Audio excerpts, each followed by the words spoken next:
Okay, now comes the ever fun part of getting sure that the sound check is working because I only have one monitor here to test this on. And I'm just going to wait until I can get this loaded to my phone here to double check audio and everything like that. So just bear with me a moment. Really wish there was a better way to do this. Okay. I believe my thing is starting. Make sure my connections are tight here. Okay, I think it's starting.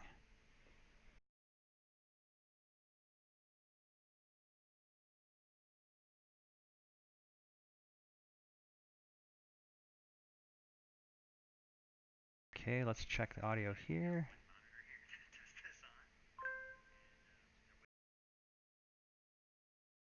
Okay, let's check audio on these characters. Make sure this is all working.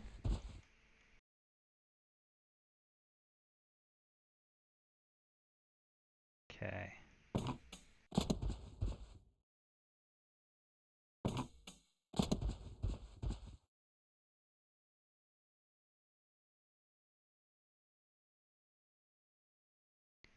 Huh, I'm not sure if my stream ended or what happened here. Why does it say past broadcast? Oh, here we go. It's live. Okay.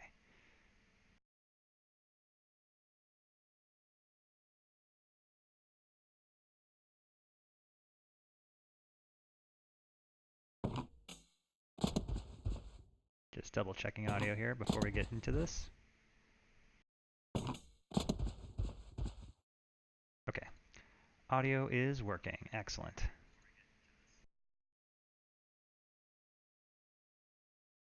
Okay, great.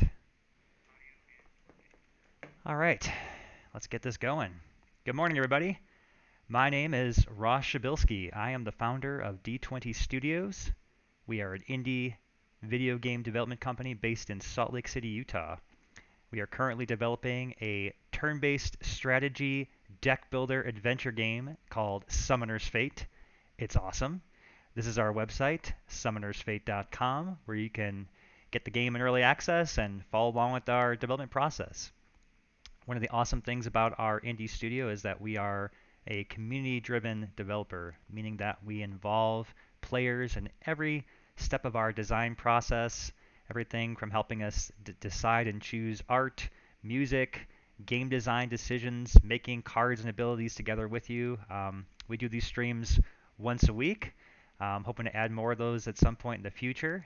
And it's a very fun, collaborative process where we invite folks to come and take part in the game development process with us.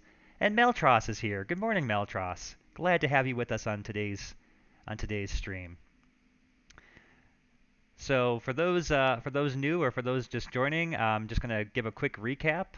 Last week we successfully added 2 new single-player campaigns to Summoner's Fate via our DLC pipeline, which I am just ecstatic about because it was a huge accomplishment.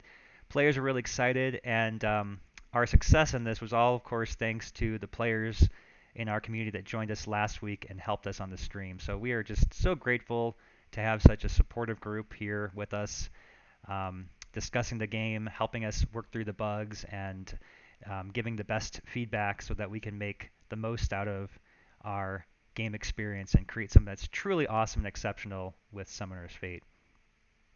In today's episode, we are going to be expanding upon our single-player adventures. One of the key pillars that we have in Summoner's Fate is this idea that the player is going to they're going on an adventure. That's one of the key things, and so you want to have this kind of excitement of seeing new things and discovering things. And another key pillar is that we have this notion of strategic resource management. So, unlike other games where perhaps you are grinding to get currency so you can ultimately achieve access to these things you want to have, Summoner's Fate is taking a unique approach in making resources scarce. They're limited within the world, and it's not so much about a repetitive task to acquire things, but rather you have to make very conscientious choices about the resources you find and how you use them because they're going to be an important element in your ultimate survival and completion of the overarching meta campaign of the single player. So today we're going to be developing gold and shop systems that will allow you to acquire these resources in your adventures and then make use of them by purchasing additional cards for your deck um, that will help you hone your strategy and create an awesome creative ways to defeat and solve the campaign puzzles. So we're going to go ahead and open up my official tool. This is the D20 Definitions Editor app that I've written to develop the game with and produce content.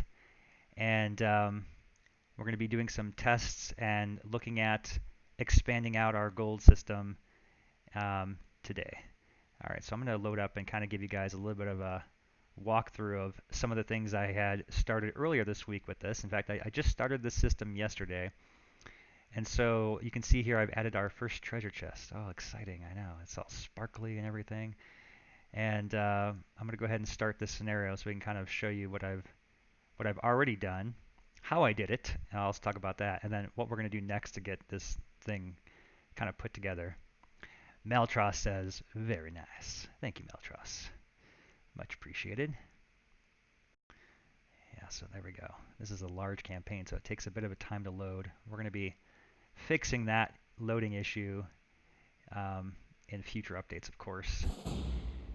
Okay, so here we go. You're going to see some new things at the top. There's this strange new UI HUD. I know it doesn't look very pretty, but I mean, I guess we can all kind of assume yellow circle is coin. Maybe that represents gold. I don't know. This is the great thing about being somewhat familiar with how to draw UI elements. I don't consider myself to be an artist, but I'm good at getting things in there to make things functional and work. So this is the gold HUD. I put that in there yesterday, and I also did this cool thing where when I rotate, I actually created different layouts so that it remains consistent at the top when I rotate this here.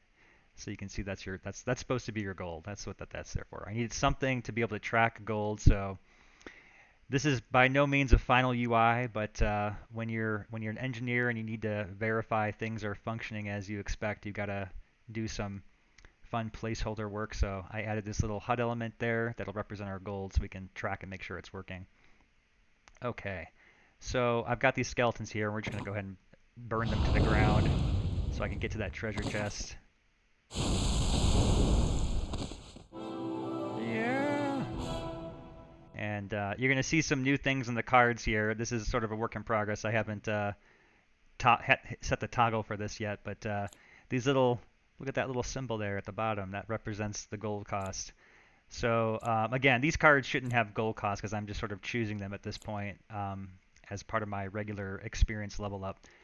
But our goal for today is going to be to take and expand this choose a card system so that I can ultimately use it to surface shops where you can spend your gold to acquire new cards out of a much wider selection so that your deck building can be a lot more strategic within the single player adventures. So it doesn't really matter what we pick here. We're just really kind of demonstrating how the gold system works. So now I've got this treasure chest. Let's go see what happens. I'm going to go pick up that gold. Woo! Look at that! Very exciting, I know. All right, so you saw I did a little kind of a fun animation where the numbers all tween into place here to represent the gold. Of course, we'll expand this in the future with your what was the term we used to use in the industry? The doobers. That's players expect to see a doober, like maybe some kind of little particle effects that goes from the chest and animates its way up to the gold HUD, so there's a correlation between the two. And then of course we want like a nice little like coins dropping into the purse sound effect to rack up the gold points there. But yeah, there's gold. So I've got so far the UI system in place for it. We've got a treasure chest. To get that treasure chest working, I basically just hooked up some custom rules here, and I can customize how much gold I want to put in that treasure chest. Right now it's 200. Not quite sure yet what kind of value system we'll have with gold, but one thing I can tell you about the gold is that there will not be it will not be a grind resource. I think I said earlier in the stream that one of the focuses of Summoner's Fate is that we want to create a intrinsically rewarding experience. This is not a game that's meant to be about exhausting the player with lots of repetitive tasks, going to grind to get kill monsters to get gold. This is a game that encourages you to think creatively and solve problems. So gold will be a scarce, limited resource within the world, and you're going to have to, work to find it, and it's going to be something that will be very important for building out your decks. Meltros asks, is it going to be set or will it be random? So that's a great question. Right now I have it set manually here, but ultimately I think we're going to probably uh, make that a random distribution. There'll be variants to all these levels. So kind of one of the cool things about our development process for single player, going into this single player experience, I've got a lot of I made some pretty big promises about to players about what we're going to be about what this experience is ultimately going to be. So we did a Kickstarter back in 2017, and I sort of laid out the big picture vision for how I want this game to feel and play out at a high level. And in terms of like the pillars of excitement, obviously there's this aspect. What we're trying to actually achieve with Summoner's Fate is recreate the exciting emotional experiences that one might remember from growing up playing games, classic tabletop games like Dungeons and Dragons, Magic the Gathering, other types of tabletop RPGs where you would get together with a group of friends and sort of make up these amazing stories and adventures together and go exploring and encounter these really awesome challenges and then ultimately defeat those challenges by using some kind of a customized strategy you put together yourself that makes it feel very personalized and awesome. And we're trying to deliver that experience within a very accessible, streamlined way. So Summoner's Fate is a game that's designed to be incredibly easy to play, and also very accessible. You can play it on desktops as well as mobile, and it's cross-platform, and it's got multiplayer and all kinds of other cool things. And so uh, there's a lot of ambition I have for how I want this to ultimately play out and create that experience. And so with the single player, we had this vision laid out, but there's a lot of particulars about the mechanics.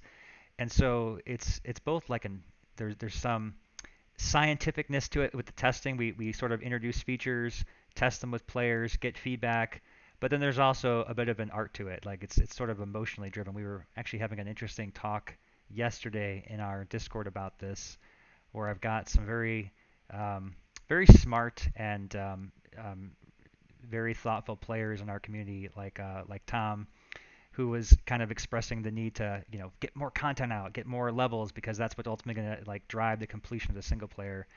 And it was really good advice because I've got there's this notion that we've got to get this thing shipped by next year, but it's complex because emotionally I have this desire to fulfill on that promise I put forth for players to really recreate and rekindle this amazing experience. And when you invest 3+ years like I have into something like this, um, the ending needs to be more than just a completion for me. I need to like getting the game done is not the bar I set myself at. It's got to be something truly exceptional that's gonna really ignite on all these different emotions that we had hoped to spark with players for it to be successful and have been worth the investment for us. So I kind of look at those. While it's always important to set deadlines and timing, I think that making sure we truly explore and investigate the breadth of what it takes to deliver that achievement is most important. That's why I like doing these open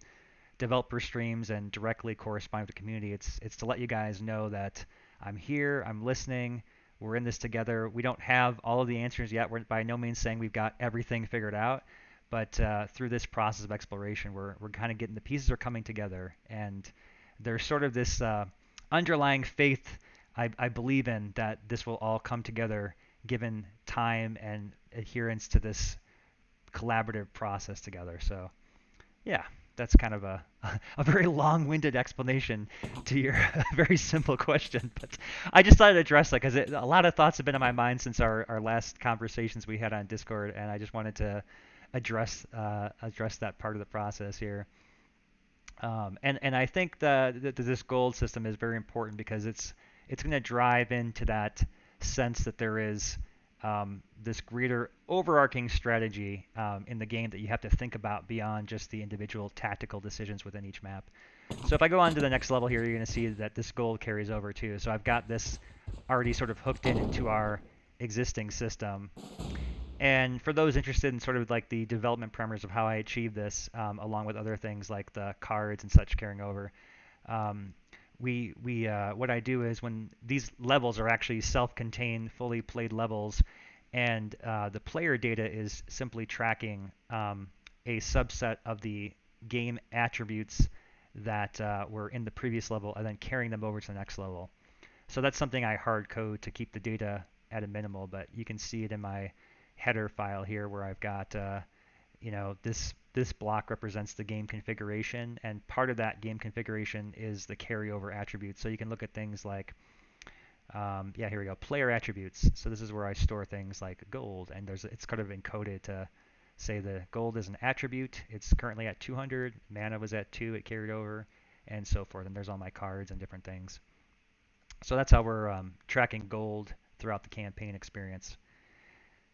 So we got gold working. You also see, like I said, I've got these gold values on the cards themselves, which is pretty exciting. So I'll backtrack and kind of talk through that a little bit. So yesterday I went ahead and created this new property on the cards for showing gold. And so normally the cards will look like this in game. When they're in a shop, they're going to surface a gold like that. And again, these are placeholder UIs. It's not the final art or anything. That's just something I made really quick to demonstrate that it's working. And I can give it a gold value. Look at that. This card costs 200 gold or 20 gold or whatever it's going to cost. We don't know yet. That's going to be one of the big questions we have to figure out. Probably we'll start with just setting a flat value for all the cards and then sort of maybe, looking at the relative power levels of the cards to kind of judge that. So that system's in the game and working now. And the other thing I added here was something called required level. So one of the other big challenges that we're trying to figure out with Summoner's Fate and this idea of building a deck as you adventure is how to intelligently surface new card choices to the player so that there's opportunities for you to build a deck that has a strong level of synergy to it. So synergy is a term used in a lot of collectible deck building type of games where the sum of the parts is, I always forget how to say this thing, the power that you develop is greater than the sum of its parts because individual cards feed into each other to create combinations that result in a more powerful variant than simply having the cards isolated randomly by themselves. So I'll give an example of that. We've got something like, let's see here. Let's go back and take a look at something. All right, let's go look at a quad squirrel. All right, so here's a little squirrel. Look at this cute little guy. All right, really, really simple. Just a harmless squirrel. He's a 1/1 character. 1/1 is the weakest something can be in our game. And he doesn't seem too intimidating or anything like that, but this squirrel is actually a key flagstone to a very synergistic deck combined with the druid, who happens to throw the squirrels. So she can throw them at enemies, and it generates these little squirrels. And then you can take and use spells like, let's say this one, that will mutate an innocent little squirrel into a giant mutant Hulk squirrel that becomes a humanoid. Or maybe you could take and use a card like Detonate here, which grants a character an ability to explode and deal fire damage to a 3x3 area when they're defeated. Make like a little suicide squirrel. Or you could use a card like Breed to make an army of little squirrels and then mutate them, then build an army of them. And so you can kind of see like the squirrel is not powerful on its own, but when combined with other cards, we've created this very powerful synergy where now it's a wrecking force that can be used to just crush your opponents in a very fun, satisfying way. And so the challenge for us is that we want to be able to introduce this mechanic of building decks to players in sort of a, I guess, trial by error, trial by fire, experimental way where you don't have to have the foresight in advance to know all the cards. There'll be over 400 cards for launch in Summoner's Fate, and that can be a very intimidating thing for a player that's never experienced something like this before. It's like, here's 400 cards, go make a deck out of that. Go make a strategy out of these cards that you've never seen before and have no idea how they work. Um, and so the process of the single player, one of the key goals of the single player is to introduce players to that in a really fun way. Give them small bits and pieces of it at a time, and let them sort of try things out, experience, and see what work and what doesn't work, and that's part of the fun. Instead of having to premeditate all of that in your head, you can do it safely in the confines of this campaign and have a really fun experience, attempting to solve these various puzzles and challenges we put forward in the campaign in different ways. It also makes it very highly replayable because you can go back, and if you whether you succeed or fail at a challenge, there's the fun element of going back and saying, what if I did it this way? This time I used the squirrels. What happens if I use skeletons this time? What happens if I use the orcs this time? And so there's this really fun element of like the actual fun or goal we want to create for players is to create this sort of what if question in their mind. And that's what's going to keep you coming back to Summoner's Fate. It's not going to be about, oh, I got to go log in today because I feel guilty if I miss my reward threshold. Like, there's too many games in the market that have done this thing where they've all sort of fed upon the these psychological triggers we all have. The need to not miss out on things is a very powerful motivator. And when you have these games that use things like timers and resources to instill this need to get rewards, like I got to get something, and you eventually get to the point where you play these games and you're not even playing the game. You don't even care what the game is. All you're trying to do is come into the app to click some buttons and get a reward. And that's for us and for why we're doing this. That's not what we consider to be a game. It's not an experience that's enriching or providing real fun or challenge to somebody. We want our game to be about that sort of what if, like, leave you lingering. I had such a great time figuring out how to defeat orcs with throwing squirrels and mutating them. What if I came back and tried it another way? And that's the sort of thing that gets your brain going, gets you excited. It makes you feel you want to you want to play the game for the sake of playing it and seeing what happens. That's an intrinsic motivation. That's the kind of game that we want to build. That's very rare and very different from what the industry at large is sort of pushing for with a lot of especially the mobile games out there in the marketplace. So yeah, these are very core problems though, because creating an experience where we can intelligently surface and introduce those mechanics in an intelligent way is a big challenge. And so we spend a lot of our time and focus kind of shifting the single player, discussing with players how they themselves might anticipate this process unfolding within the context of an adventure. And we're trying to find a way to leverage both handcrafted design. So I believe that I guess I'm a proponent that I think procedurally generated based games provide a lot of content quickly, but they don't necessarily provide a well curated experience. And you can't use random to replace the job of design within a game. You've got to still do the work of figuring out what it is about the mechanics and the design that is actually triggering these problem solving, like high critical thinking elements within players, and what's really getting them excited to come back. What's going on behind the scenes. You got to really think about the psychology, the motivations, the emotional feeling. Like there's so many elements to it that you can't ignore. But what we're attempting to do with this is supplement the design process with very smart, intelligently curated procedural algorithms. So I often tell players, like, we're building like a procedurally handcrafted game. I've been trying to figure out the best way to describe it. We've used the term roguelike in the past, and I'm starting to maybe think that's not the best way to describe it, because that comes with a whole different set of expectations and stipulations to it. The more I've been thinking about it, what we're actually trying to do is create an intelligent curation system, or a procedural curation system for handcrafted content. I don't know if that's almost too long-winded, but that's the idea, that we're gonna handcraft and create these awesome moments. And I have a better way to describe it. What we're trying to do, I'm trying to program an AI dungeon master. If you could picture that, like if you were gonna play a game, if you think back to a classic tabletop RPG like Dungeons and Dragons, the what Dungeons and Dragons is not a game. Dungeons and Dragons is an engine. It's a system. It's a series of rules that creates a framework for an amazing experience. But that framework does not provide an experience. It's not a design. It's a series of rules and mechanics. It's an engine, and that's very similar, I think, to what we've built with Summoner's Fate so far. It's an engine. It's a series of mechanics and rules that play together and have interactions, but it's not an emotional experience that's carrying you through an intense thing.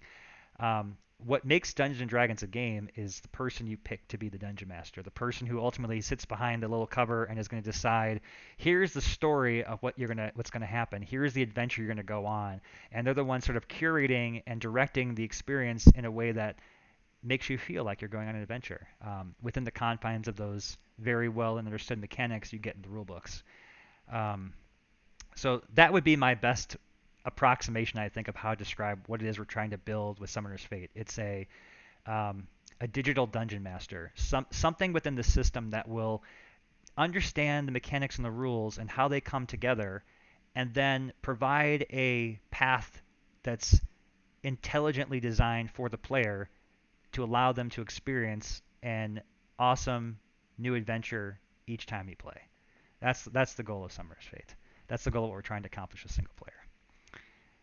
All right. So I like to go on these tangents and I sort of lose track of what I was talking about here. But let's jump back in the engine because I'm going to sort of talk about the next way we evolve this problem. I think I had one in here somewhere where I was playing with it yesterday where I had said something like Ross is testing the oh man, I gotta figure out which level it was that I created. That's the card test here. Ah, here we go. Choose a card test. Awesome. This is what I was looking for. Okay. Does that make sense, Meltras? I'm not sure how other people are watching right now. I don't have my little counter up, but let me know if that's striking a chord with the expectations I have sort of been laying out as I've been doing this. All right. So we're gonna talk about deck building and choose a card here, and how I believe shops are gonna help to solve this problem. Okay, so let's do a little test here. So I'm gonna put this back to 3, and we're gonna go ahead and save this. Where's my little? Oh, you know what? I gotta 1 second here. I gotta fix helium, translucence, opacity 10, appearance translucency, enabled appearancy, mouse over.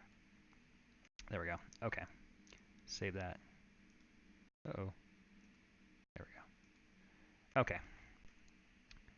Okay, let's go back to units. I'm going to clean this map up a little bit. Go away, go away. Okay, great. That sounds good. Okay, so in the last campaign that Peter and I delivered, we created a handcraft experience. We served the role of being the digital dungeon master I am alluding to here by creating an experience where the difficulty was designed to ramp up and progress. You know, things got harder and escalated as you progressed in the adventure. The player got more powerful by acquiring new cards. We were very selective about the types of cards you would get at each point in the adventure so that you would feel like you had the appropriate tools to overcome the challenges that we presented to you, right? Now, as we move forward, you know, in order to create the sheer amount of content we want to have, which ultimately approaches toward infinity, right? We promise endless adventures, unique experience each time. So to do that, the system needs to understand how to be able to intelligently surface cards to players. So in this particular case, I've created a choose a card test, and here what I've done is I've removed explicit card choices. So here I can define specific things like, let's say I wanted to surface, we're just going to do a really quick test here. I'm going to surface 3 bear traps to the player. And it's going to be a very boring choice because they're all the same. But now when I go to start the scenario, I'm going to go defeat these guys. And dun, dun, dun, dun, here we go. All right, so we blow up these skeletons. Yay, victory! Okay, so as I mentioned, I put in 3 explicit choices. They're all bear traps, right? So this would be a very handcrafted, intentionally designed experience where maybe the bear trap, in this case, is just a symbolic thing, is something that would be useful within the current puzzle or adventure I'm going on, right? All right, now let's see what happens if I remove this bear trap here. All right, and we're going to save it again, and now we're going to pick 3 cards. And let's go ahead and hit start scenario once more. All right, so now there's no explicit definition. What instead is happening is, now you saw there was a little bit of a hang up there. There was actually something going on in the background. What happened in the background was that the game, since it did not detect any predetermined cards from which to pick from, I have an algorithm set in place that will effectively create a filter of card choices that happen to be valid for this particular summoner. So here you go. I got 3 cards. It was totally random, right? So that's kind of cool, right? I've got a whole new choice. I had no idea what to expect here. Let's run this same scenario again. All right, and let's see what we get this time.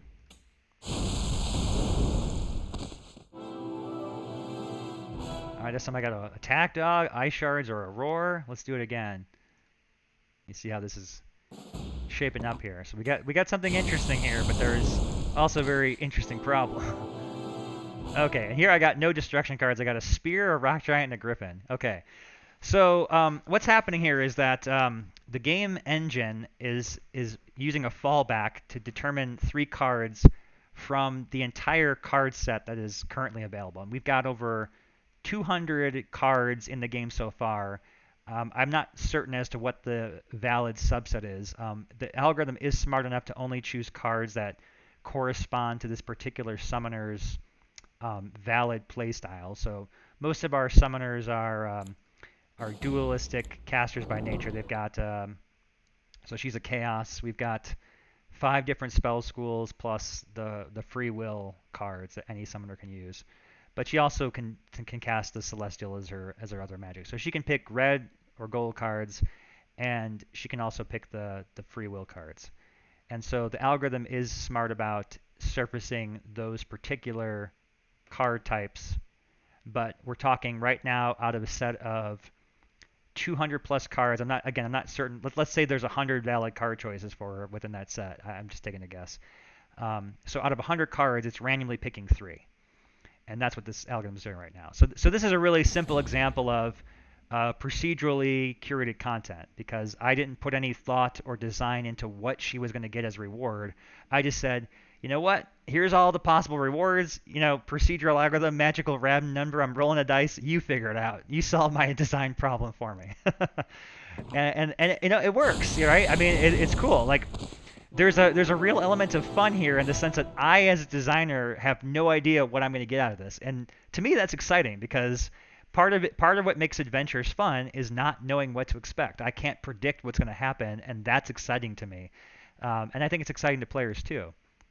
But there's also a very inherent problem here, and that problem is that right now, even with just a subset of, let's say, 100 or 50 to 100 cards, these choices are so random that it's already difficult to try and create a deck that has cohesion to it, right? That has those synergies like we talked about earlier, where the sum is greater, the total is greater than the sum of its parts. I really got to learn how to say that sentence. You get what I'm saying. And the issue I have is that so I'm a forward, future thinking designer, engineer type of person, right? I don't think about the immediate solution of how do we make this game and ship it. I think about, this game is going to be a success. I've already told myself that. And I'm thinking, how do I ensure the longevity of this game for the next several decades? And I of course picture there's going to be new cards. We're going to expand this. We're going to have all kinds of expansions, new cards added. And with this current line of thought or thinking of just randomly surfacing cards, there's a big problem here, because 50 cards already feels very random. What happens when it's 100, 200, 1,000 cards, right? As the set of cards expands, it becomes harder and harder to pick a meaningful strategic deck out of just 3 cards, right? So that's a big problem with the game, and that's why I've had so much discussion about this, is because I'm kind of thinking to the future of this and how it's going to ultimately play out, and simply picking 1 out of 3 is not scalable, is the term for this.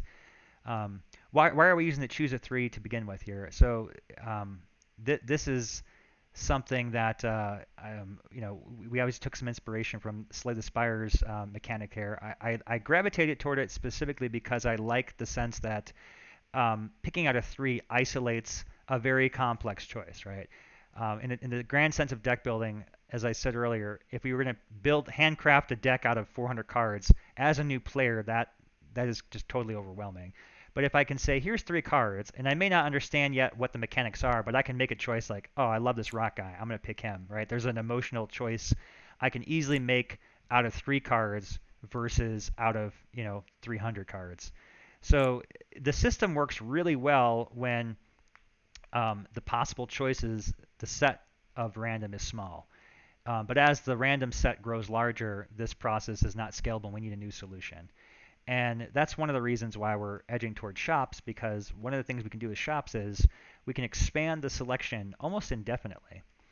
And while a player is sort of onboarding and getting the experience of, card choices up front in the beginning and being able to pick sort of their initial deck, the goal here is not necessarily to build a synergistic deck. It's just to experiment and learn, right? I'm not expecting players to have knowledge about how to build synergy. I'm expecting them to pick things they think are cool and try them out. All these cards will have some purpose which will be useful. Like, oh, right, I got this rock guy. I can summon him now. He's awesome, right? He's going to come in here and club things for me. I mean, that's awesome, right? So I don't have to worry about the synergy there. But long-term wise, we want to have players have the ability to start to see the connections and things like that. So Pierre and I have been talking about this notion of the shops, and one of the things we thought about is that if a player's initial experience is sort of limited to a group of cards that naturally work synergistically together, and then as you level up and unlock more cards, it expands, the shopkeepers can get more inventory, and so instead of surfacing just 3 cards, we could surface 8 cards, we could surface 20 cards, we could surface 50 cards, right? And whereas 50 cards would have been overwhelming at the beginning, for a player who has become familiar with the different cards through the process of unlocking and using them, it's less of a concern of for more advanced players. And so with the shop, we could ultimately create what we've got existing in the game now, where we have what is effectively a card search filter. In fact, maybe I'll boot up the game to kind of show how that works, just so anyone following can kind of pick up on that. Okay. Dun dun dun dun dun dun. Oh, it looks like I had a game running here. Let's drop out of this one. It's loading something. Okay, looks like I was playing around in the explore mode here. I'm gonna back out of this. Okay. So let's go into the current deck building mechanics. Or even here, just the collection. This is how I'm envisioning shops and why they can become useful. So here is the collection, and this is like the entire set of Summoner's Fate cards, and you can see here 32 pages. This is massive. There's 200 functional cards, and there's probably over 400 cards already in this mass collection, right? And it's hard to navigate. Now, unfortunately, my video is cropping. What you see here in the corner, though, there's a sort button. In fact, maybe I'm gonna do this so you can see it, because I think this is very important to illustrate why I think this will ultimately serve its purpose here. Okay. Dun dun dun dun dun. All right, so what's happening is it's recaching the card collection now, so it's got to redraw the cards. It takes about 10 seconds right now to re-raster every card. Okay, there it goes. All right, so here we go, this sort feature, right? So again, this would be too much for a player at the beginning, but if you've already played the game for several hours and you've unlocked a subset of these cards, now the shopkeepers can start to surface more and more things to you. And the cool thing about this is I can go in here and say, hey, I want to find goblin cards and search for them, right? And so now I've moved from being a player that's just sort of experimenting to one that's very intentionally designing and building a very specific deck. And so, hey, that's pretty cool. I can find all the goblin cards, right? Pretty awesome. And so this shop system supersedes the choose mechanic, because now we have complete access and flexibility and the freedom we need to design decks. But then it sort of also begs the question, and this is why we're inclined towards shopping, is that I can already do this right now. If I want to play a PvP match with somebody and go into the game and build a deck and try it out and fight somebody in a battle, I can do that. And one of the things we don't want to do is have a single player that's simply a series of battles, which is basically what the multiplayer and the PvP system is now. The single player is designed to be an adventure. It's designed to challenge you in a different kind of way. And so that's why the resources are very important, because we don't necessarily want to have players just be able to build an entire deck from the beginning, because it takes away all the sort of challenge and fun of, you know, acquiring and earning the cards that you want to have along the adventure, right? There's almost like a mechanic where you have this a strategy you want to build, but going along the adventure is going to give you the ability to carry out that vision. So it's sort of like there's a link between the creative strategy, the player's character progression, and the strategy they want to build, all within the context of this escalating challenge. Like, you want to feel like there is a movement through the story. There's going to be bad guys you encounter along the way, and then an ultimate bad guy at the end. And you don't want to have all your cards up front, because if you did, then there would sort of be no growth, right? It would be, part of experience and meaningful experience within an adventure is the character's growth and development. So having gold as a resource and limiting the purchase of cards to gold, and having the shops sort of expand with more choices gradually as the adventure unfolds, allows that progression to happen naturally and still give you the freedom to build the decks you want, but not with the full power up front. And so that's kind of like my, I guess, design explanation for why and how we're developing it this way. So a couple of systems again, just to reiterate. The first one was that we talked about how the choosing out of three is very random.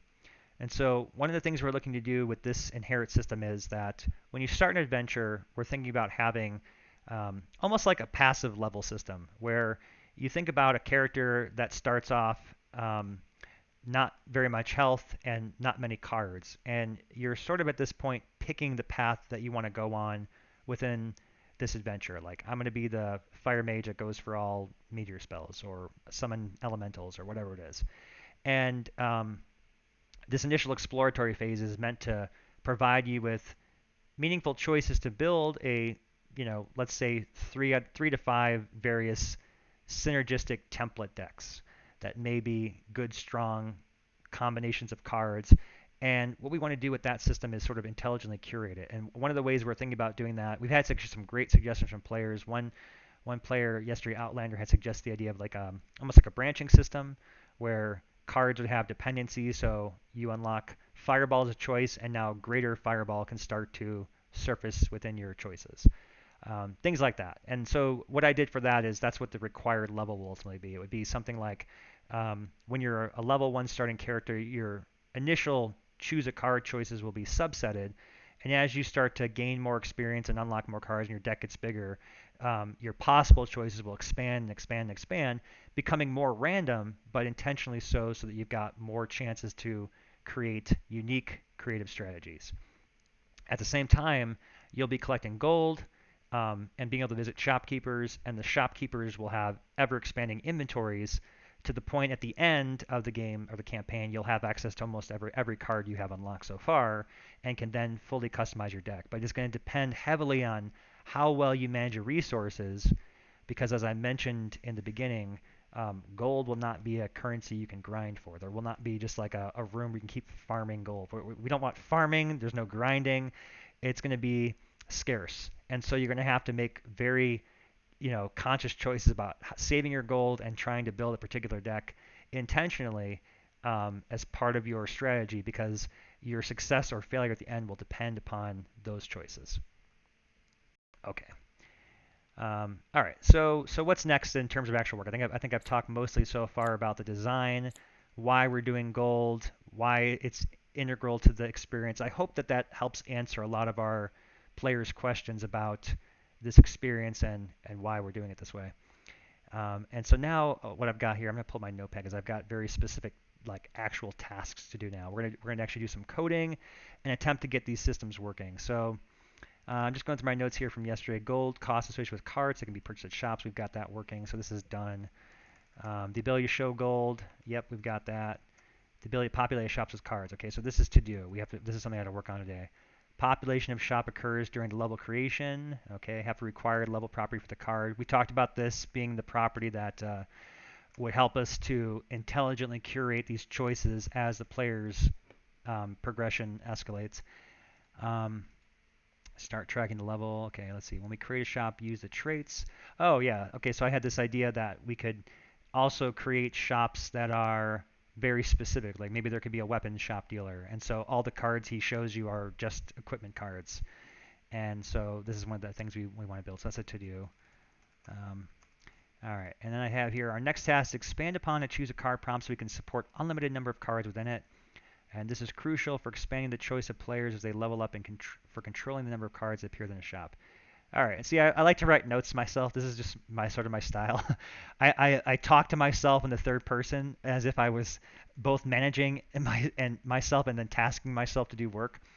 So I gave myself recommendations. Suggest defining 3 different layouts depending on the number of cards. So choose 1 to 3, choose 4 to 6, choose 6 plus, a collection layout. Okay, so what am I meaning by this?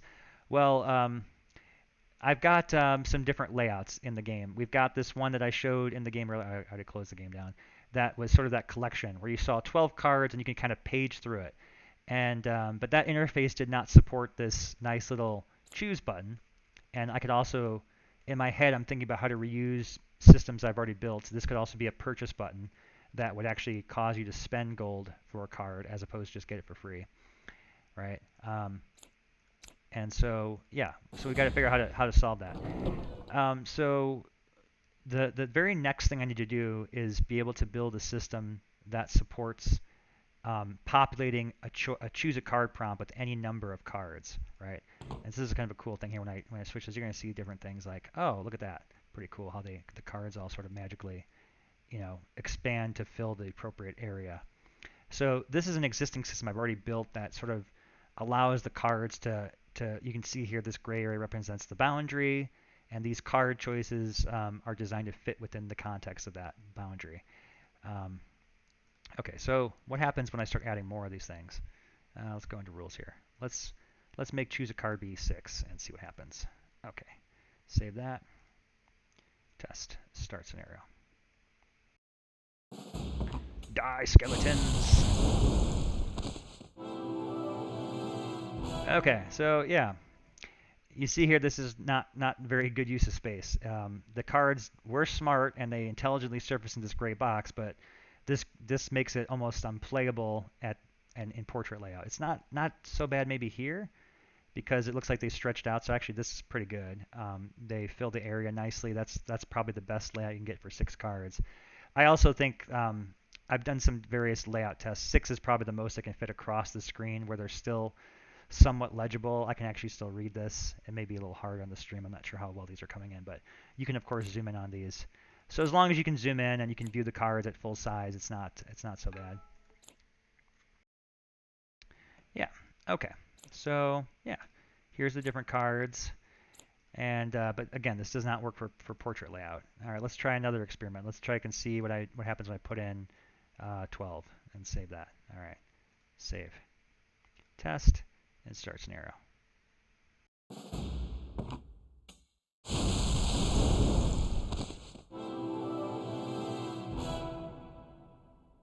Okay, so you can see here that yeah, this is a big problem. These are way too tightly packed, and over here also way too tightly packed.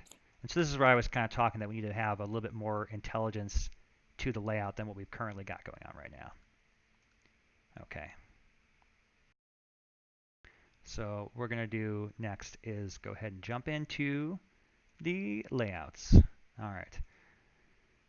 Close this down. Oh, there's my little thing I made for this morning. Okay, save changes. Sure. Okay. Okay, just close this down. Closing down some things I'm not using here.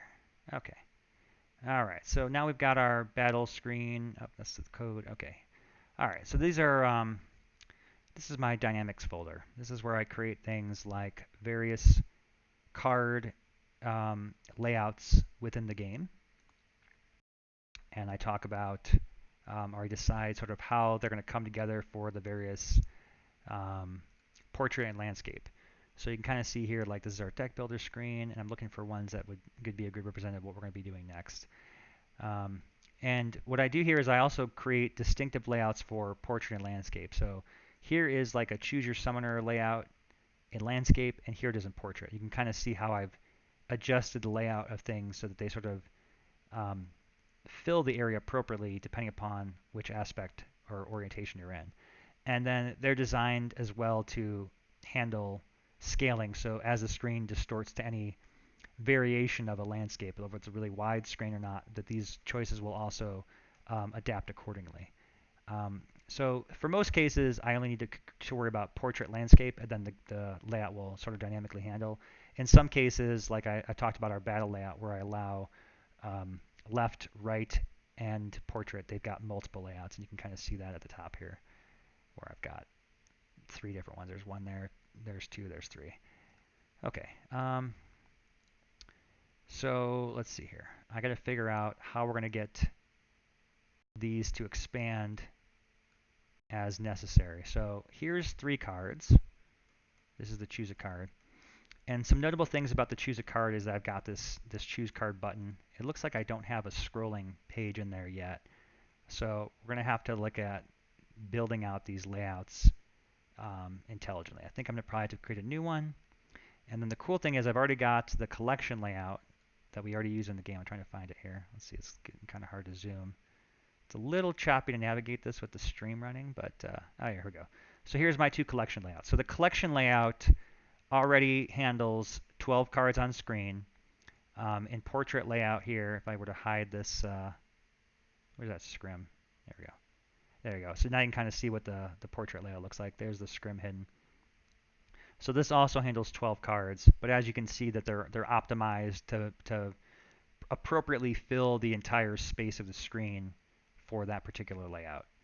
And so when I think about the shop and I think about the number of card choices, what I'm talking about doing here is creating very deliberate layouts so that as the number of card choices increases, the game intelligently displays those cards in a way that maximizes the available screen real estate. Okay. Oh, I forgot to do one more test here. We'll show too. This is kind of cool. If I go into here and do choose a card 2, start scenario.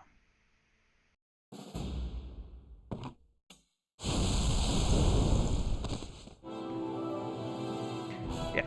Okay, so there you go. So there's 2 cards. So this is another cool thing. I thought even simpler in the beginning, we could have players make a choice out of 2, even easier than doing out of 3. And so I love the idea that as you level up, we could even escalate the number of card choices available to you. So maybe a starting player is picking out of 2, and then you can get a new power that lets you pick out of 3, then 4, then 5, and 6, and so forth. So that, again, as you become familiar with the different cards in the game, you're getting more control and power within your ability to pick your destiny.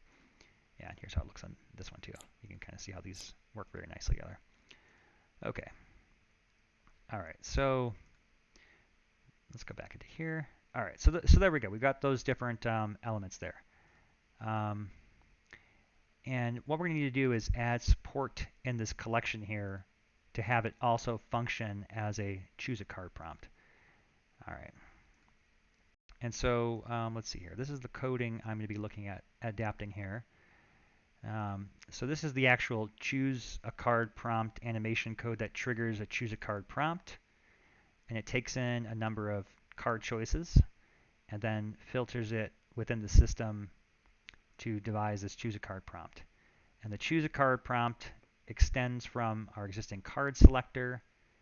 And the card selector is sort of an abstract class that determines the ability to browse and scroll through cards with that scrolling mechanism. So the cool thing about that is it already has the capability to support an unlimited number of cards because it's just sort of a abstract list that can scroll through, have infinite pages. So we can put, 20 cards, we can put 2,000 cards into the system. And with the filtering tools, it'll actually be quite functional.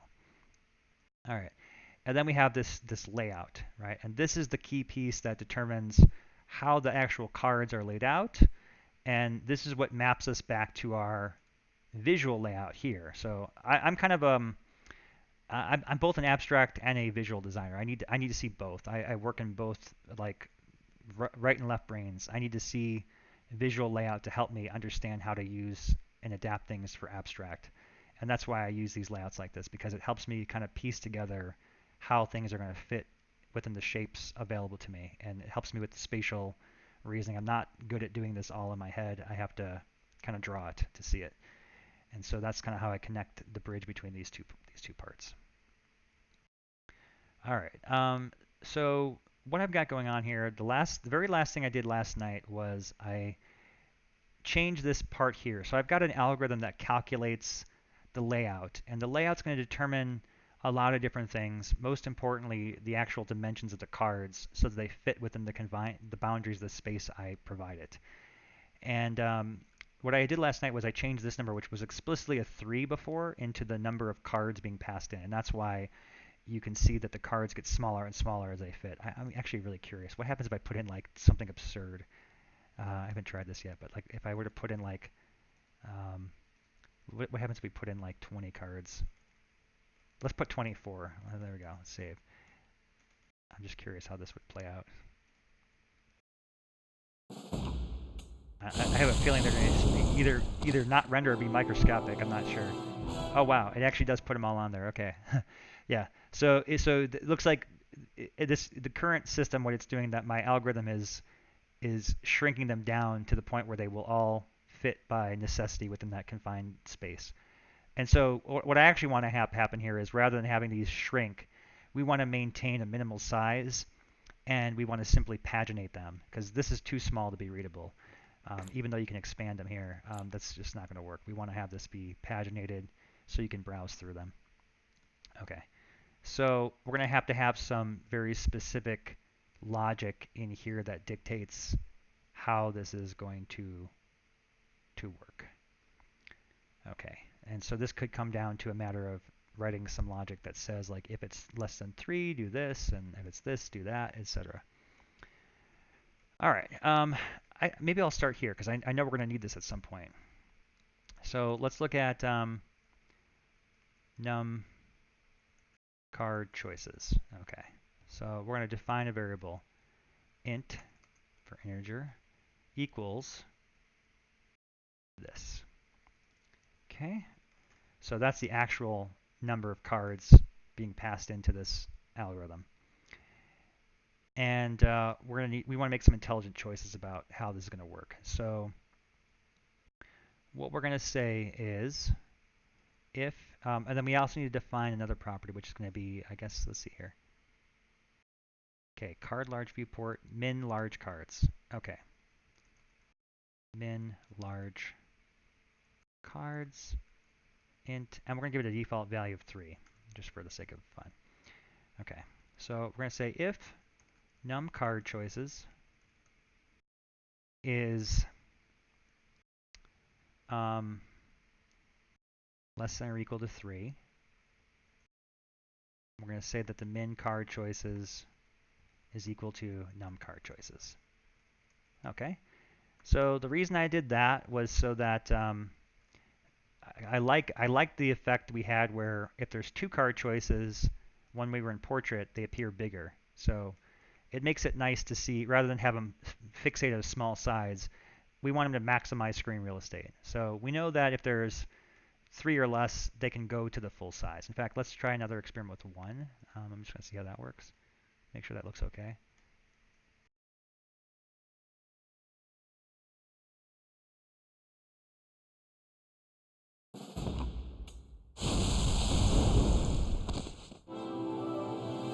Yeah, there you go. So that looks nice. I like the idea that the cards fully fill the area and are as large as possible. Again, when we had 3 cards, or let's see how this looks with 3. So this actually looks pretty nice to me, how that's working. Test, start scenario.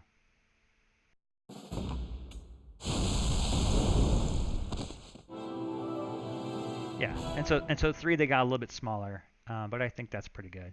And let's take a look at 4 cards and see how that looks.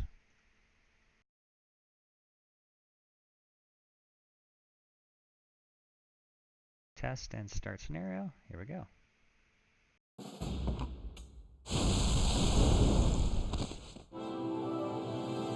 Okay, and so you can kind of see these are too small. So 3 is about the limit of width across, and I think I had already established that in my visual layout test I showed you guys earlier in the dynamics. Yeah. So 3 is the most we want to cross for a portrait layout. This is okay if it's in landscape, of course, here. Okay. Okay. So if, okay, num card choice is less than or equal to 3. Good. All right. I want to see another aspect here. I'm going to look at the card collection layout. I'm going to see how I was doing this here. Okay, good. This is what I was looking at. Calculate layout. Okay, min large cards. Okay, good. Okay, so I'm looking at. I'm trying to remember. It was a long time ago. I designed the functions for these various layout screens. Building UI is not one of my not one of the tasks I enjoy particularly much because it involves lots of understanding of math and scaling, and I'm again not very good at processing those things abstractly, so I have to do a lot of testing and visual to help me with that. Um, but I trust that Ross's old code works, and so I'm sort of experimenting to figure out how exactly it worked, and I believe that that's what this meant. So the card collection has a min number of 12, which is telling me that it's in fact feeding it here correctly. Okay, so good. All right, and so what we're going to be doing here is making a correlation between number of cards within the layout as well as choosing the layout itself. So that's why we're going to have to do this little logic here because we're going to have probably I'm thinking 3 different layouts. We're going to have the layout where it's optimized for 3 cards. We're going to have a layout where it's optimized for probably 6 cards, and then we're going to have a layout where it's optimized for more than 6 or 12 probably. We may have one for 9. I'm not sure. I think probably at the point where we're getting above 6, we're just going to use the collection layout. But we'll see. Okay. So if num card choice is less than or equal to 3, min cards is simply the number of card choices. That looks good to me. Okay. And so let's make another one. Else if num card choices is, I guess here we would say, let's see here, less than or equal to 6, then min large cards equals 6. And else, we're going to say the maximum cards we're going to have is 12. Okay. All right. And what we're going to do here is put in min large cards. Okay. Okay. So what I'm going to do right now is I'm going to test this out as it is with just that algorithm, and we're going to see how that behavior has changed for us. Now I know we don't have the scrolling set up yet because we haven't actually told it to use different layouts, but I want to just verify that this logic looks correct to how it should work. So we're going to go ahead and publish this here and do another little test. Excellent. Okay, let's see if I can check my. Dun, dun, dun, dun, dun, dun, dun, dun. I'm just making sure all my various elements are working here. Okay. Good. Okay. All right, so we're loading up here and giving this a chance to do its thing.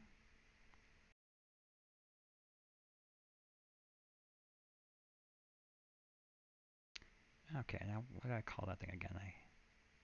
I know it was something about choose a card test. Here we go. Choose card test. You know what I'm going to do to make this easier for me here? I'm going to go ahead and I'm going to put some spaces, so that should automatically put this at the top. There. So now I can find this again easier next time. Okay.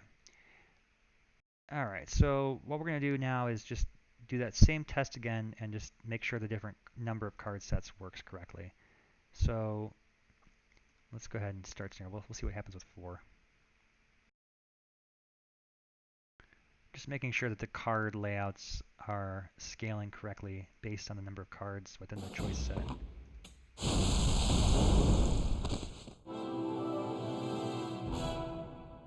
Okay, so this looks correct. Good. So you can see what happened here is that I have a choice of 4, all right, which falls into less than or equal to 6, so I went to 6. Okay, that's good. That's what I wanted because we know that 4 across is not going to work for portrait, right? And granted, I know this is small here, but again, we haven't changed the layouts yet. So what we're going to be doing is making a new layout that will accommodate these 6 cards in a wider area. And what we're going to basically do is take this rectangle and expand it to get bigger, and then these cards will fit much nicer within that sequence. Um, this is actually an interesting thing here. I'm wondering if that'll look weird having a choice of 4 with this sort of one lingering here. I almost don't like how that looks for portrait. I think for landscape it'll be okay. Let's see. Yeah, this looks okay for landscape. Um, this is also interesting, and maybe I'm going to go back on my choices here, but that logic's not correct because here is a situation where these cards could clearly be bigger to fill this real estate nicer, and because we're forcing it to a dimension of 6, the cards are, taking a smaller shape. And I find that to be very interesting. That this may not be the most optimal way to surface these card choices. And that's why I'm glad we tested this. Yeah, so let's put some notes here. This is this bucket creates gaps in portrait, and it also makes the landscape cards smaller than needed, not using screen space effectively. Okay, so that logic feels wrong to me. There's a problem with the way that's working. Okay, now I do believe that this 12 one is probably accurate. Let's try and put something that's more than 12 here. Let's put 7. I'm just curious how that's going to look because this is going to be just within that bucket of weirdness here. Start scenario.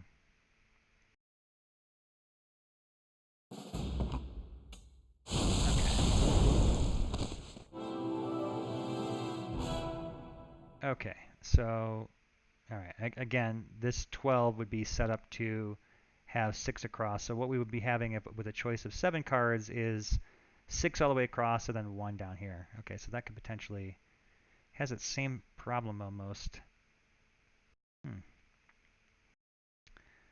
I'm curious about this. I'm almost wondering if we should just have it paginate when the card choices would create this weird, awkward, empty second row.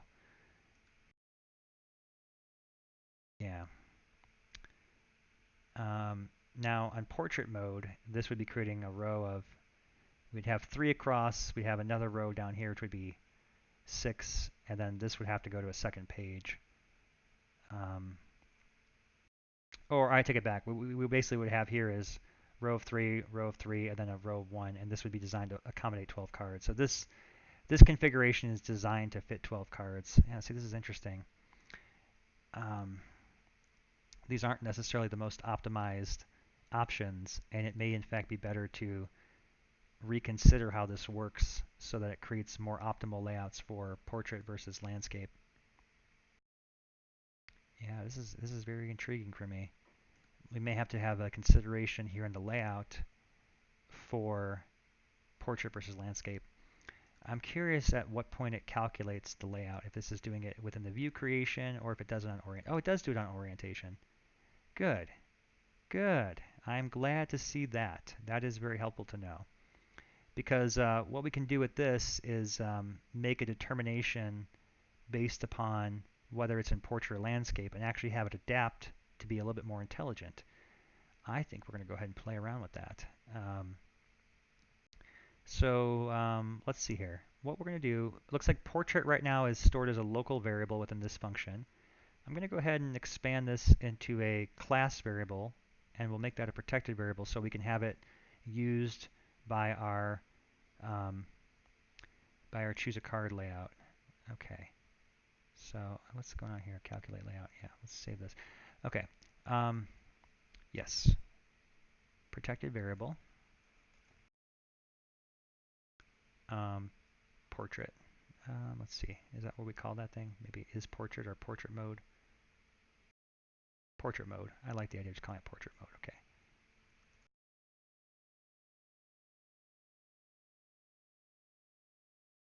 Okay, so there's portrait mode. Okay, and what we're going to do down here is, so the onOrient method's called whenever the device changes orientation. Instead of declaring a new variable, we're going to store this property within the class. Okay, so there you go. And it is important that we need to put an else statement here, otherwise it will reset it. So portrait mode. Okay, we want to make sure it changes it to false if need be. Okay, great.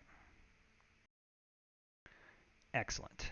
Okay, so now that we've got portrait exposed, I can now access that within the sub or the child class. So this is extending from card selector, and what we're going to do now is make some more intelligent choices based off of whether or not we've got portrait or landscape. So we had a note here, this creates gaps in portrait. So one of my thoughts was that maybe, I'm not sure about the gaps thing, but I know landscape is bad. Let's fix the landscape first. If portrait mode, then we'll say min card 6. Okay.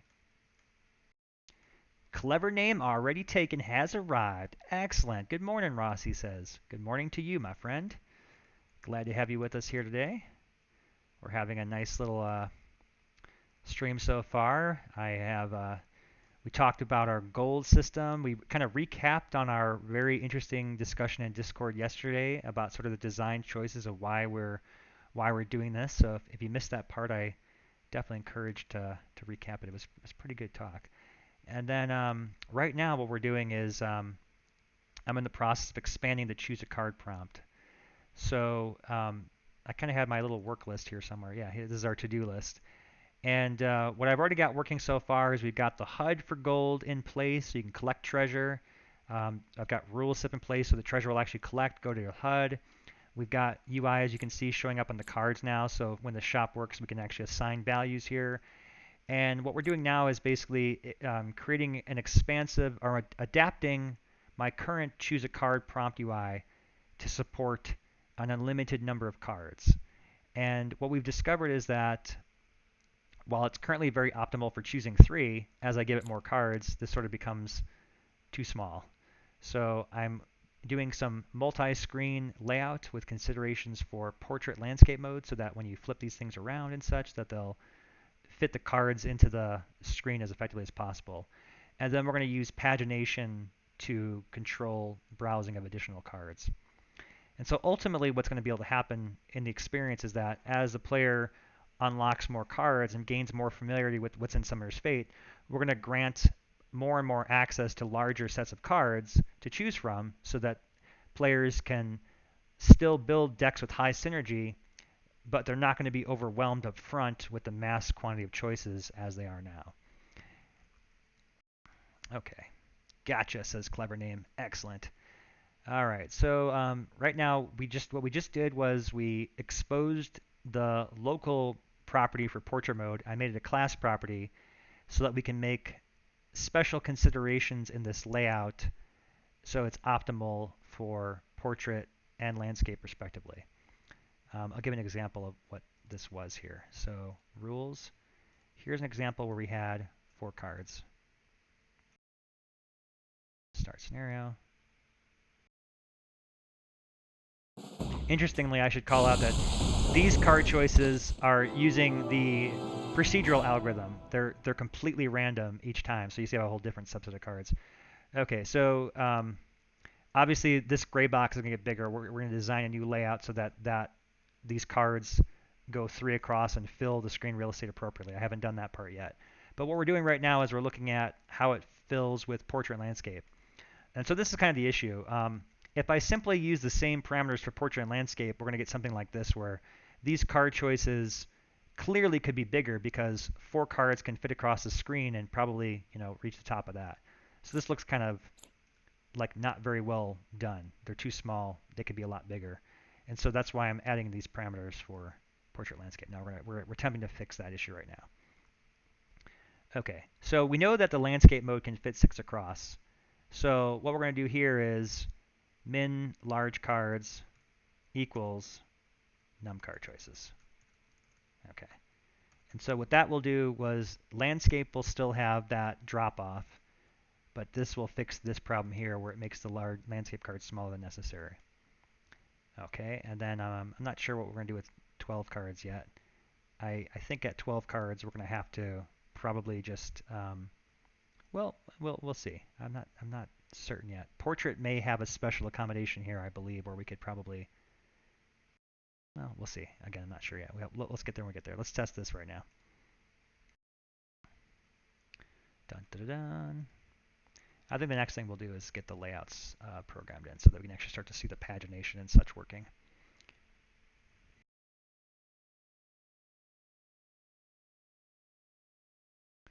Okay.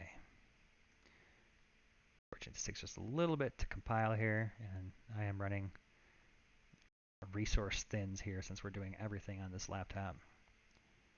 But it looks like my game's compiled, or the editor rather, the tools. Okay, so let's go back and test this out again. And we put it at the top so we could find it. That was smart. All right, let's make sure I've got, okay, so we got 4 cards. Perfect. That's exactly what we wanted to test, is this exact bucket. I always love and encourage engineers to test code as they go. It just, it's great to help isolate potential problems.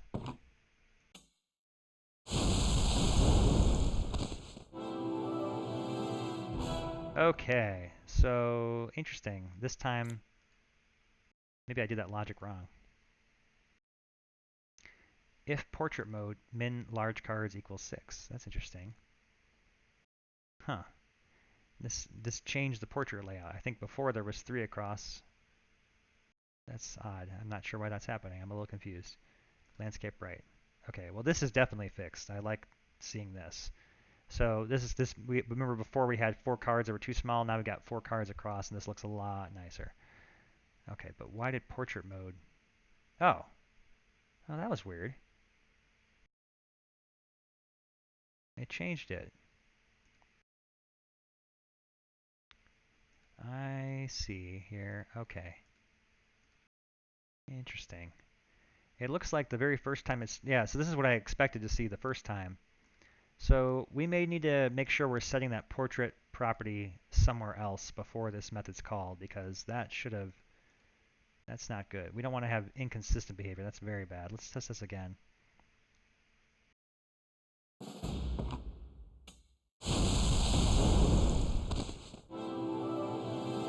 Okay, yeah, there's definitely an inconsistent behavior here. See, when I switch to the orientation, okay, so we need to take care of that. Okay, so right now this portrait mode property is set within the card selector, which is the base class for all of my card layouts. Okay, and it happens in the orient method. And so somewhere else before this we need to determine, aha, yes. Okay, so we also determine portrait mode within the initial view creation. So this should be a pretty easy fix. What we're going to do here is change this from the local variable portrait mode. We need to make sure we also reset it. So else portrait mode equals false. And we'll change this guy here to not portrait mode. Look at that. Okay, and there we go. VG Smart. Oi, did that mic I sent you ever arrive? Hey there, Joe. How you doing? Good to have you here with us this morning. No, it has not arrived yet. I am keeping a vigil watch for it. I am anxiously anticipating it, and I will be so excited to use it in my next stream when it does arrive. But no, it has not come yet. Interesting, he says. Okay. All right, so I think that should fix our portrait issue. Let's go ahead and just retest that one more time. Should have been there by now. Yeah, it's interesting. I'm not sure why it hasn't come yet. All right, so I'm republishing the definitions editor once more. All right, so for everyone who's just joining us in the stream while we're compiling here, I'll kind of give a recap of what we talked about so far. So today we are building gold and shop systems into Summoner's Fate so that we can deliver on our promise of strategic resource management, which is a fundamental pillar of our single-player campaign. And previously we demonstrated how we got the gold HUD working with some engineer programming art. We got the gold surfacing on the cards themselves. And now we are working on building out the shops, which are going to be using a variant of the choose a card prompt. And so what I'm doing is making it so that choose a card can be any number. Right now it's fixed at 3, and we're expanding it so it can support, 1 to infinite card choices. And we are in the process of testing that. So this involves some crafty layout work because our game supports different any size screen or aspect ratio, and so we're making sure that these layouts are optimized accordingly for the particular screen aspect ratio and orientation that you are playing in. Okay, so what we just did was we ran another test to fix a bug so that we have consistent behavior in the portrait. So I'm expecting to see 3 cards at the top and 1 at the bottom. Yes. Okay, good. That is what we expected as far as behavior goes. Good. All right. And so when we create the new layout, we're going to make it so that these 3 cards are going to fit all the way across and be as big as they can possibly be without edging off the screen. But as you can see here, the landscape should look really good now. Yes, that's what we want. So these are the largest they can be, maximizing the available screen real estate, and that looks rather nice. So you got a nice choice of 4 cards this time. Okay, good. All right, I am happy with that. Good. All right. Okay, so let's go back into this guy here. And what we're going to need to do now is actually program in that's weird, I didn't save that, changing the layout itself. And I'm going to figure out where I actually define the particular screen layout here. Okay. All right, so this is a bit of Ross trying to remember how he built this in the past. Again, this was probably a year ago that I made this card algorithm class, and I'm trying to remember how my layout stuff works here.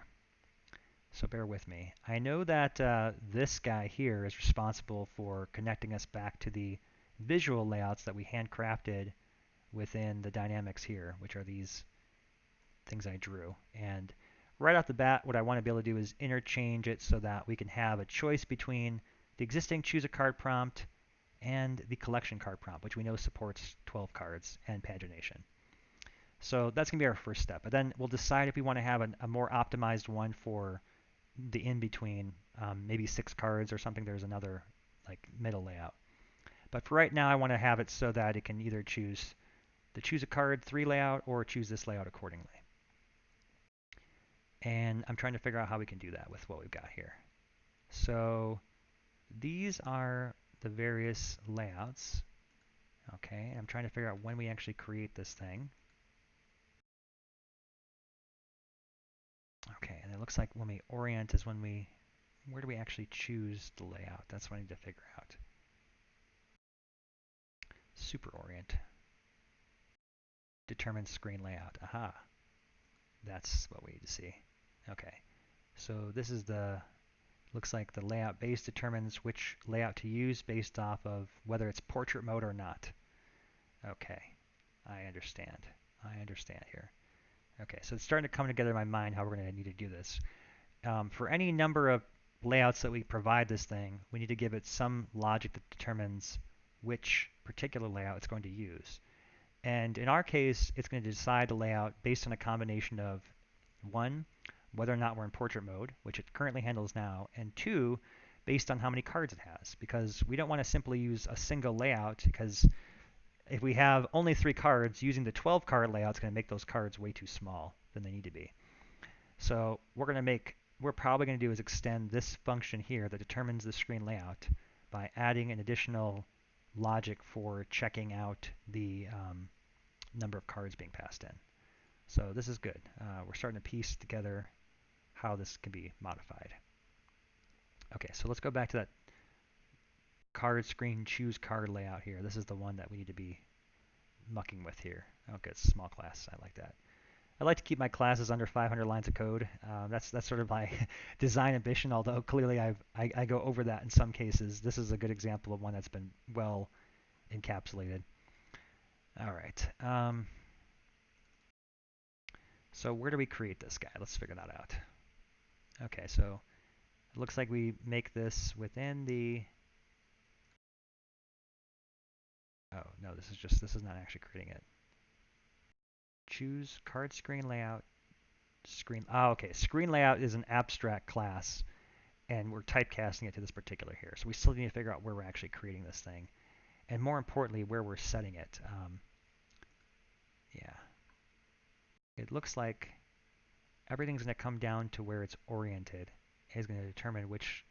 What we really need to do is figure out when this determined screen layout's called. That's what's really important right now. It's called exclusively an orient. Okay, good. So if we know that we're determining the screen layout during the orientation of the layout, then we need to just simply make sure that the screen layout is informed of the number of card choices before the orientation takes place, so that we can modify our orientation to choose an additional selector screen here. Okay. And then we're going to also have to add in considerations for the various other parts of it. Oh, and is this, I believe this is the super of this, so this is good. So I'm assuming if we have these other, oh, this is good. This is going to save me some work. I'm thinking about the fact that the current choose a card does not have some of the elements that are within the card collection. Namely, choose a card was never designed to have scrolling pages, but we're going to need scrolling pages for shops, and this one already has it. And it looks like because we're extending the collection screen that we'll be able to support this, I believe, because the screen layout base just simply checks to see if these things exist, I believe. Collection panel, black button. Actually, I'm not sure. I don't see scroll buttons in here. Scroll list guide. We may have to do some additional work here. I'm not quite sure yet how it's gonna play out. We'll figure it out. All right. All right. So as I said before, the first thing we need to do is we need to pass in the number of cards so that we can modify this determined screen layout. We know it's being called an orient. Okay, and orient is called where?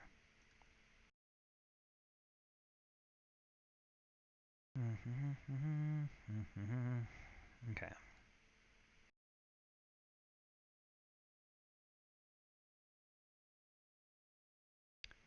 Okay, so it looks like it's calling it within here. Interesting. Where is it calling it there? Oh, okay, that's the superclass. I see. Okay, onOrient. Here's where it's actually called, within the onOrient. Okay. Good, good, good, good. Okay. So we're going to need to modify our orient to make sure that we pass in the number of cards before this happens, and I think we'll be okay. Okay, so let's go ahead and figure out where that's at. So the one we're actually modifying here is this card screen layout choose card. No, choose card prompt. Okay. So does this guy extend orient yet? I don't think he... Oh, he does. Okay, good. Super.orient. All right, this is it. All right, so we need to... This is exactly the point here. Right before it calls the super orient, we need to know the number of cards that are going into it so we can pass it to our layout. Okay, so I'm going to put a note here that says, Ross, here is where you need to tell the screen layout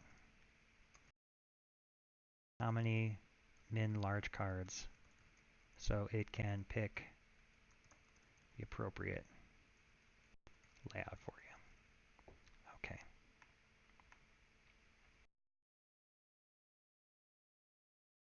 Okay, good. And this may even involve some other logic besides that we'll come to. But let's go ahead and all right.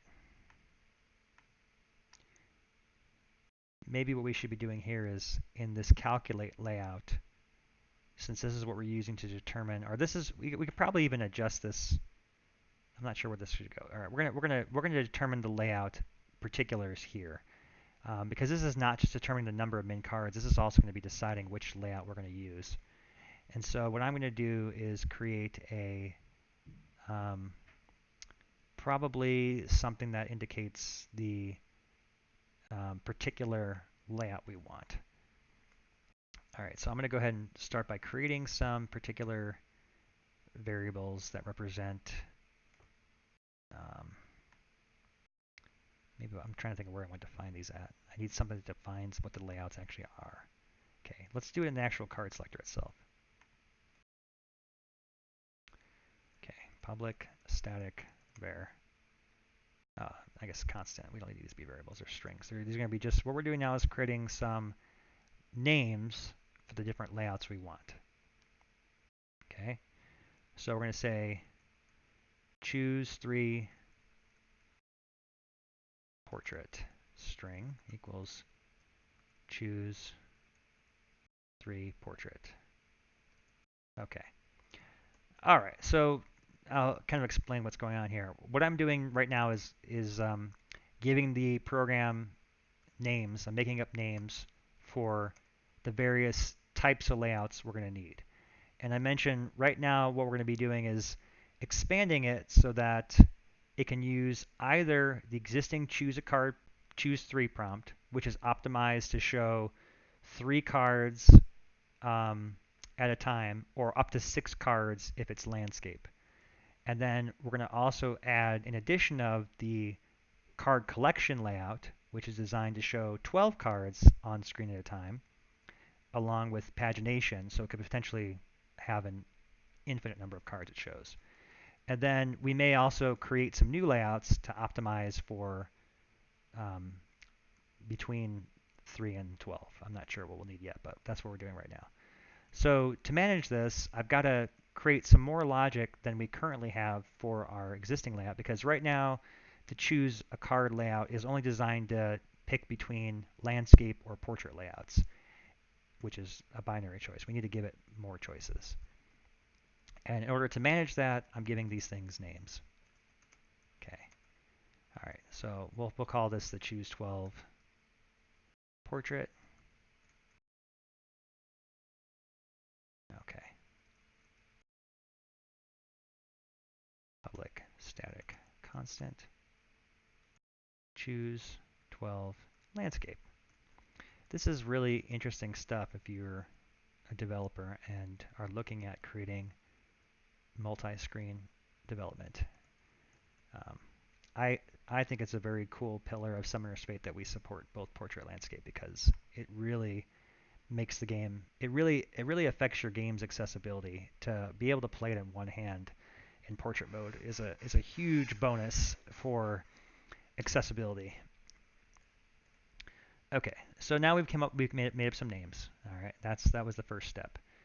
Okay, and now that we've came up with some names, we can communicate the particulars of the layout we want to surface based on our logic we decided earlier here.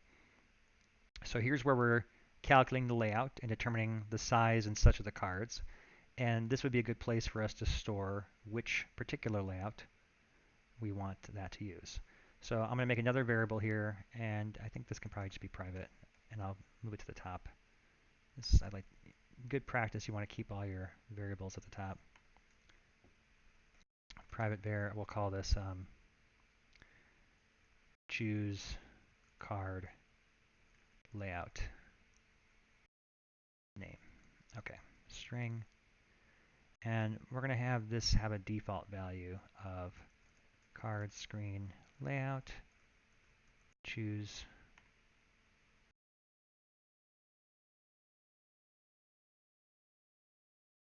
Okay, we'll make the default be the portrait one, just so it's got something in there. Good.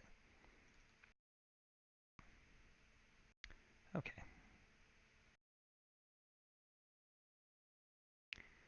All right, this is looking good. I'm very happy with this so far. All right, so now we got to actually have it pick the particular layout. So if portrait mode,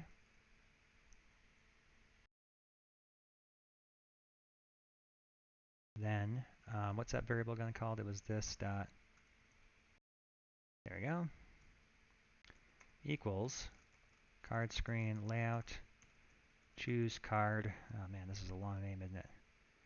Okay, that's it. Dot choose 3 portrait. Okay, so there's the first one. Else, this will be choose 3 landscape. See how that's working? Pretty cool, right? Guys are starting to see how these things come together. Okay, so in here, I guess we could probably open this up a little bit because we are going to have a difference here, I believe. Else this. Remember that landscape can fit up to 6 cards across comfortably, so there's no reason to switch into the choose 12 layout. So here we're going to do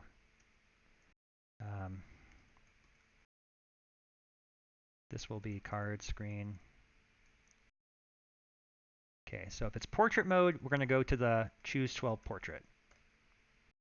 But if it's landscape, we can maintain it at the choose 3 landscape, which is just this guy here.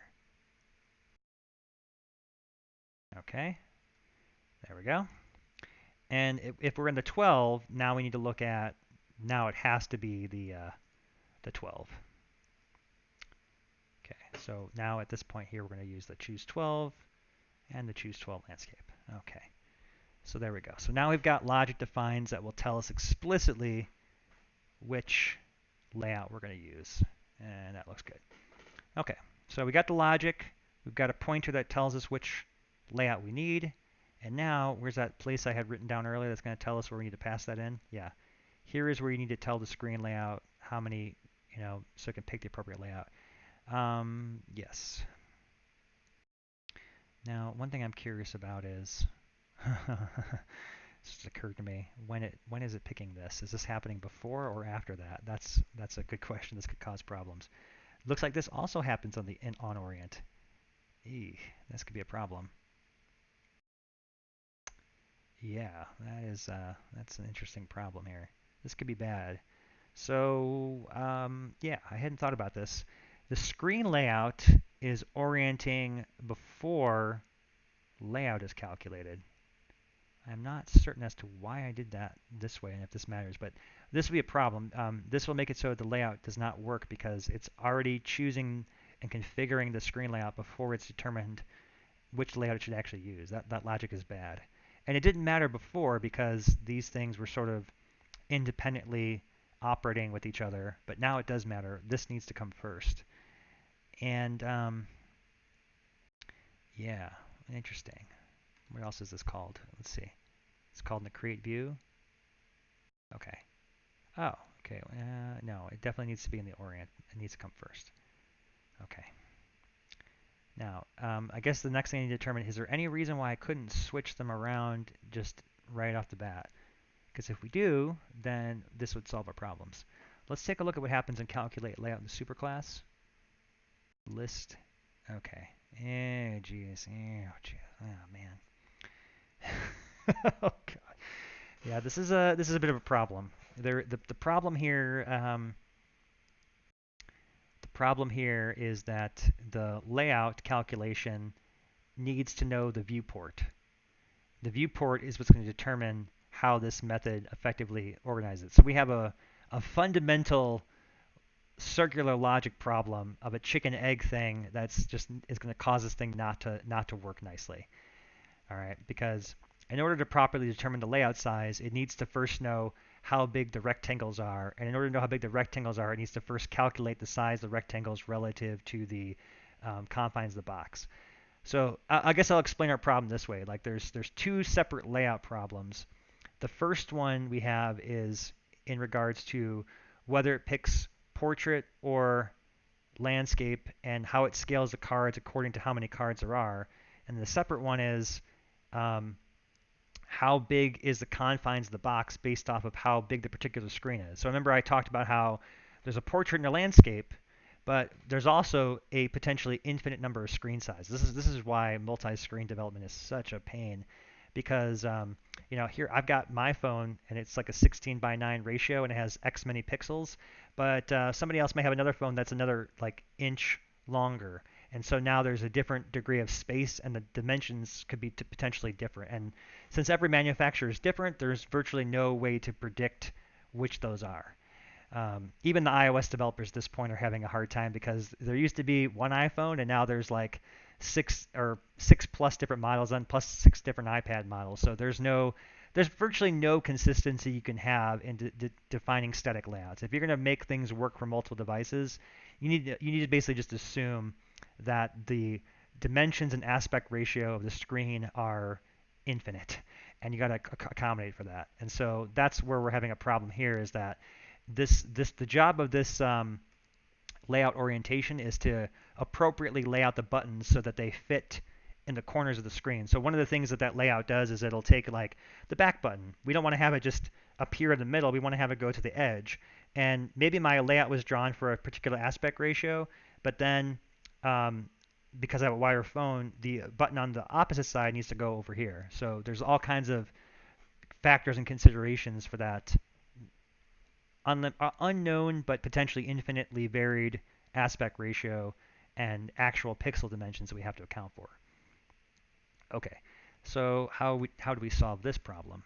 Okay, what we're going to need to do is, I'm not sure yet. Let me go back to that thing. I need to think through it. I'm thinking we're going to need to have this logic repeated so that it can be, we may have to make this logic here used twice. We may have to calculate the layout based on the number of card choices here, and then also do it again here so that it can be used for both. Yeah, I believe that's what we're going to do. That's exactly what we need to have happen here. Okay. And I also think that as a nice thing here, we can actually, oh, this is beautiful. Okay, I see the solution. So what we're going to do is have it so that this logic is determined by the choose a card layout. When we create the choose a card layout, we're going to pass in exactly how many cards it needs to accommodate. And then we're going to have it determine from that how many large cards will fit on screen at a time. And then this guy here can derive it from the cardboard itself. And so that will actually simplify our logic quite a bit. I actually like how this is shaping up. It's actually pretty nice. Okay. So, yeah, let's go ahead and take this always makes me nervous to do a big block like this. I'm going to just rip this out of there. Rip it out. Okay? This is a bad place for that to live. What we're going to do is have that live in here instead. Okay? And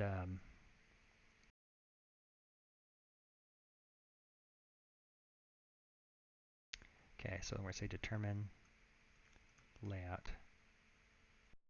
Actually, void. We're probably going to make this public. I'm just anticipating because we're going to need to call it again. Actually, no, we won't need to call it again. We're not going to need to call this again. We're going to put it here, though. I'm going to put this here. Okay. And I see all these errors. That's because I haven't yet copied over the various thingamabobbers yet. Interesting. And then this portrait mode is another. See, I didn't account for the portrait mode being needed. That's going to be fun. Okay. All right. So let's go ahead and fix this part first.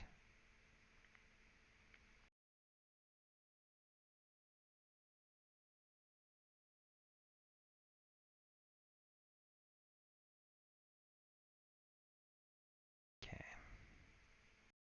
What I'm doing here is creating a property that's going to expose the min large cards determined by this guy. Return min large cards. Okay. Oop. There we go. Okay. Okay. And so what we're going to do here is say card screen layout, choose card screen layout dot. There we go. Okay, so that guy's happy now. Good.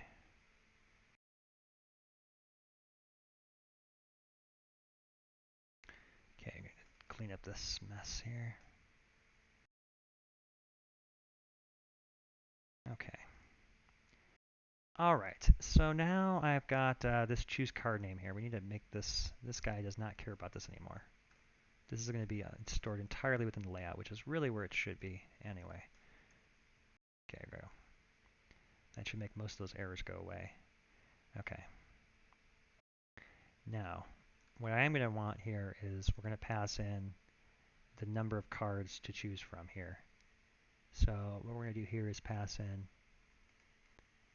private var num card choices int. Okay. And in here, I'm going to go ahead and pass in num card choices int. And then we're going to say this dot num card choices equals num card choices. Okay. So when we create the screen layout, it's gonna be aware of the number of card choices. We're gonna pass that in to it directly. So we no longer need to store this here. This is gonna be stored in the class. So I know there's gonna be errors. There we go. So we're gonna use the class variable for that instead. That will not be changing once we've created this prompt, so we can safely replace those. Good. Okay, so then the last problem I need to figure out is this portrait mode thing. That is a bit of a problem. This thing needs to be aware of whether it's in portrait mode or not, kind of premeditated. That is a bit frustrating. But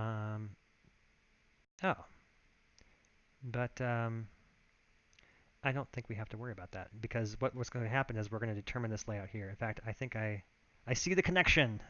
We can pass in portrait mode here. Let's pass in portrait mode. Let's see, how's that other? It's like a big puzzle we're doing right now. It's like it's funny how programming itself is like a game. it's like a strategic puzzle solve game. I got to figure out how to adapt this thing to make it work, and I'm kind of trying to keep in my mind all the different parts we had. But remember, the ultimate thing we were trying to do was fix that. Here we go. This card layout base. Determine screen layout. Yeah, this guy. This is what we need to actually change in that function, and this already passes the portrait mode. So that's beautiful. So what we're going to do is just do this. Okay. We're going to go back to this guy, and forget calling it determine layout. What we're going to do is an override. So we're going to replace the logic for determine screen layout and get rid of that.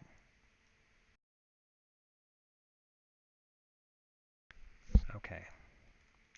And then these can be replaced with portrait mode. And so now we've got knowledge of portrait mode. Beautiful. There we go. All right, we have connected all the dots. That should work. I'm going to move this function to an appropriate location. This should not go here. I like to under the destruct. I believe they're going to put that right above orient. Is that how it matches with the other one? Yeah. Right above the orient method. There we go. Okay, good. Okay. So now the card, the choose a card thing now has a custom method that's been overridden for determining the screen layout. It matches the signature of our base class, a portrait, and it needs to also know the number of card choices, which is going to be passed in.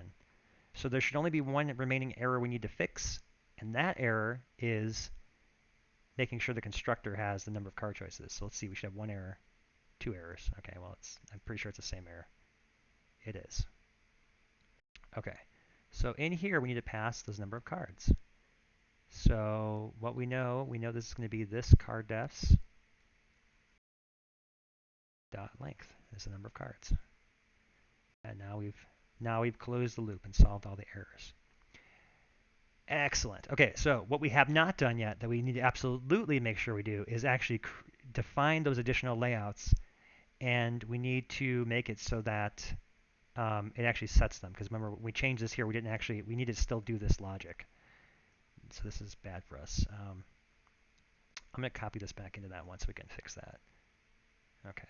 And you probably don't even need to have this goofy layout name anymore. We can actually probably just assign the real layouts because ultimately this is what we're going to do.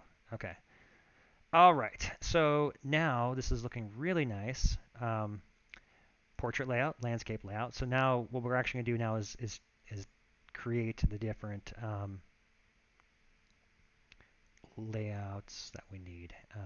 Okay. I am going to so I think what we'll do is let's get rid of this stuff here. We're not going to need these goofy names anymore. We're going to actually make these the actual layouts. Okay. All right. So let me see what this guy's defined as. Display container. Great. Okay. Okay, dokey. Okay, so we're going to create these according to our names that we have up here. Okay, so we're going to have a choose 3 portrait layout.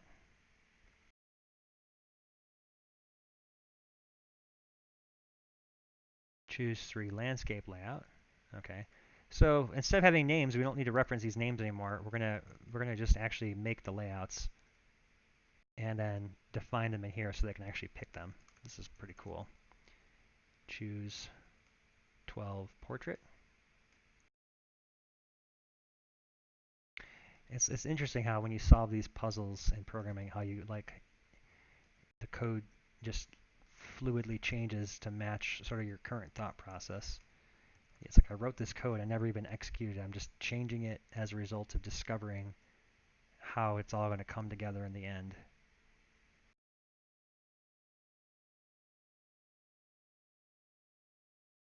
Okay.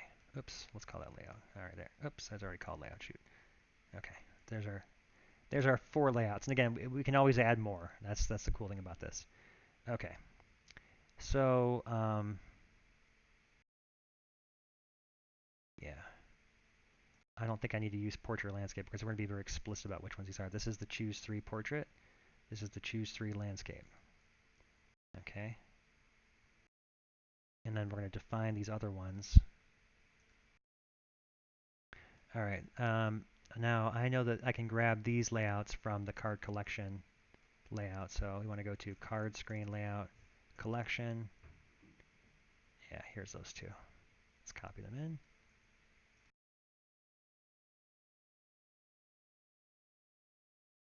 Okay, beautiful. Loving this. Okay, there's that one, and there is that one.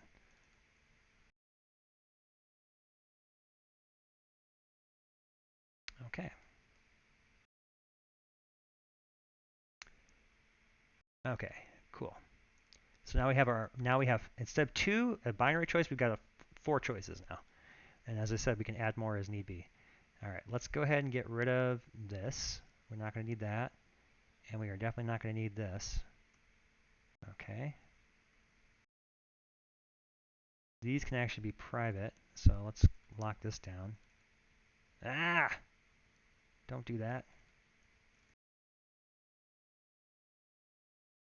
And because they're private, I like to put the little underscore in there so I know this is not being accessed anywhere else. These are unique to this class only. There. Okay. And so now it's yelling at me over here because I changed all this stuff. All right, so remember what I need to actually do is set the screen layout. So we're going to actually set the explicit layout here. So instead of doing this, we're going to replace all of these with screen layout, replace, find next, replace, find next, replace. I like to do it manually just to make sure it's not doing anything wrong. Okay, that should take care of all those. That should be the end of that. Good. Okay. Now these are throwing errors because they don't exist and they're not the right thing. This should be, all right, let's see. This dot choose 3 portrait layout. There we go.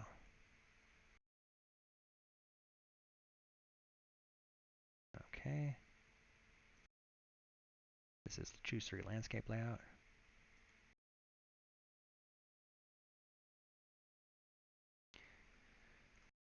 Okay, good. And this is going to be this dot choose 12. Come on, where's that? Choose 12 portrait. I need that. All right, let's just give me that. Choose 12 portrait. Okay, that should be that. Okay. This is the choose 3 landscape. This is going to be the choose 12 landscape. Uh-oh. Something's wrong here. That's not right. That should be choose 3 landscape. My copy button did not work. Good. Okay, and this should be choose 12 landscape. And this will be the choose 12 portrait. Okay, great. Excellent. Okay, so now we actually have explicit. We don't need to worry about this anymore. So now this is actually functioning, not just giving us a name. It's actually setting those layouts. Okay, very happy with how that's turned out. Nice and clean. And I believe that this should now work as well. It should be functional because we've handled the logic directly within the layout, so there should be no additional need to get rid of that marker in here. I don't need to worry about this old Ross note. That's going to be handled with the logic we've already created. Okay, we are ready to test. So what I don't know is whether or not, I don't think this choose a card prop is handled to set up for the scrolling and pagination yet. So I'm going to have to add logic in here to detect the scrolling and pagination buttons. And I may have to add support for it within the choose card as well, because again, that prompt was never intended to support scrolling, but now it will. But at the very least, we should hopefully be able to see that the layout itself is changing. So instead of seeing the cards look like this, we should be seeing the choose a card fully fill the screen now. So let's go ahead and publish that and see what we get. I'm very excited. It's always exciting to see how your work comes out. This is the payoff for all the work we just did.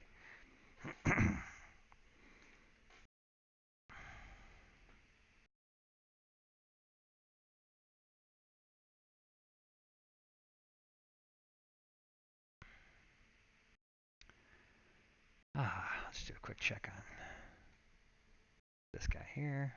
Where's that? Dun dun dun dun. Okay. Okay. Let's go into maps and let's take a look and see what we got. So choose a card test once more. And, all right, let's see. I forget which one number we're testing. We're testing 4 cards. Okay. All right. Moment of truth here. So we're expecting that the portrait layout will use the 12 card layout. So this should be, we should be seeing a different layout in the choose a card setting. In fact, I'm actually wondering if we're going to get an error, because now that I realize that the choose a card prompt does not have a, the collection layout does not have a choose button. So we're going to have a bug here. It just occurred to me if it does work. Oh, okay, look at that. Oh dear, there's all kinds of problems. So it looks like it picked the collection layout, which is good. That's what we wanted. But I was expecting it to populate the cards, so I'm a little surprised that there's no cards here. Now if I go to landscape, oh, that's interesting. It didn't populate the cards here either. What happened with that? That is odd. Okay, so the logic work. Clever name already taken says everything is fine. Fires. Yeah. Um, hmm. Yeah, I'm a little intrigued as to why clearly the layout's working, because we can see that it's using the logic. It switched the layout of the screen, and portrait's using the old choose a card, which it should. But why are there no cards? I don't recall doing anything that would have broke the logic there. Let's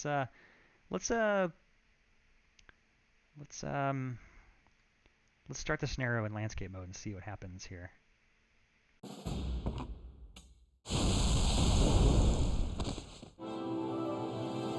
Oh yeah, no, that's definitely broken. Let's pop the cards down to 3 and just verify. I have a feeling this is also broken. So clearly Ross did something bad. I did something wrong. Not sure what I did that made it so the cards don't populate. That's definitely odd.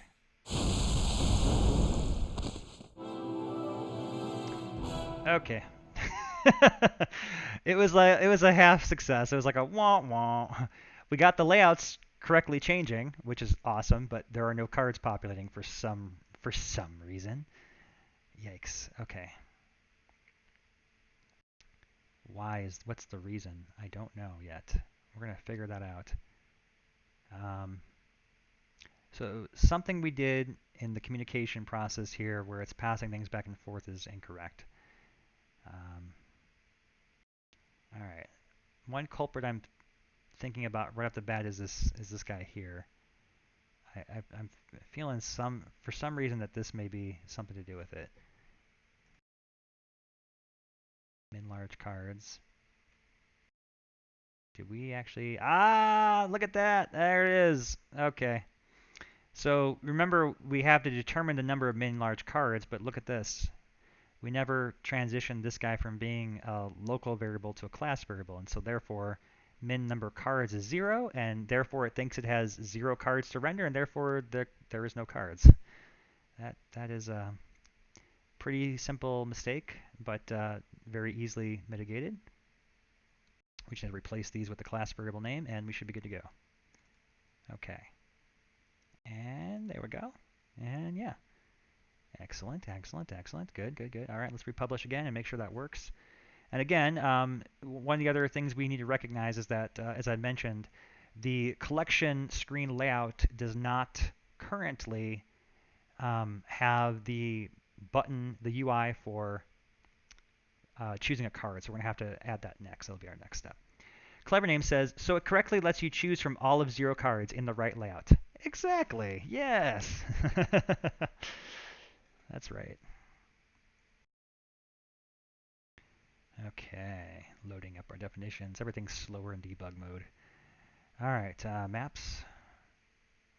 Choose card test. Okay, start scenario once more.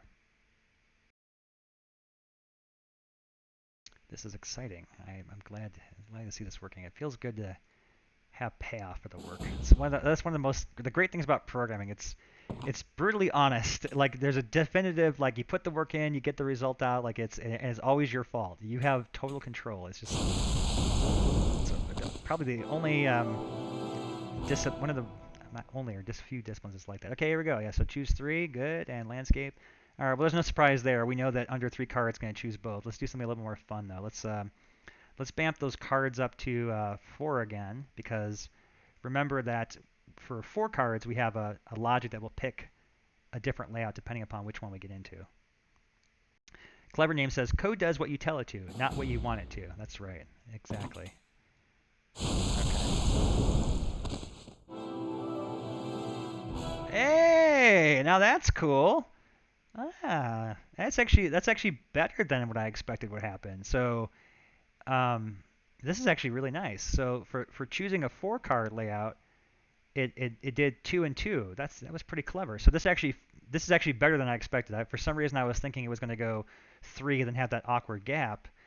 But remember that the other part of the logic we had set in here was that we also told it to use to pick 4 cards as the min number. So therefore it was able to actually make even better use of the space than I had planned for. So this is actually a nice accident that we got a better layout than we wanted.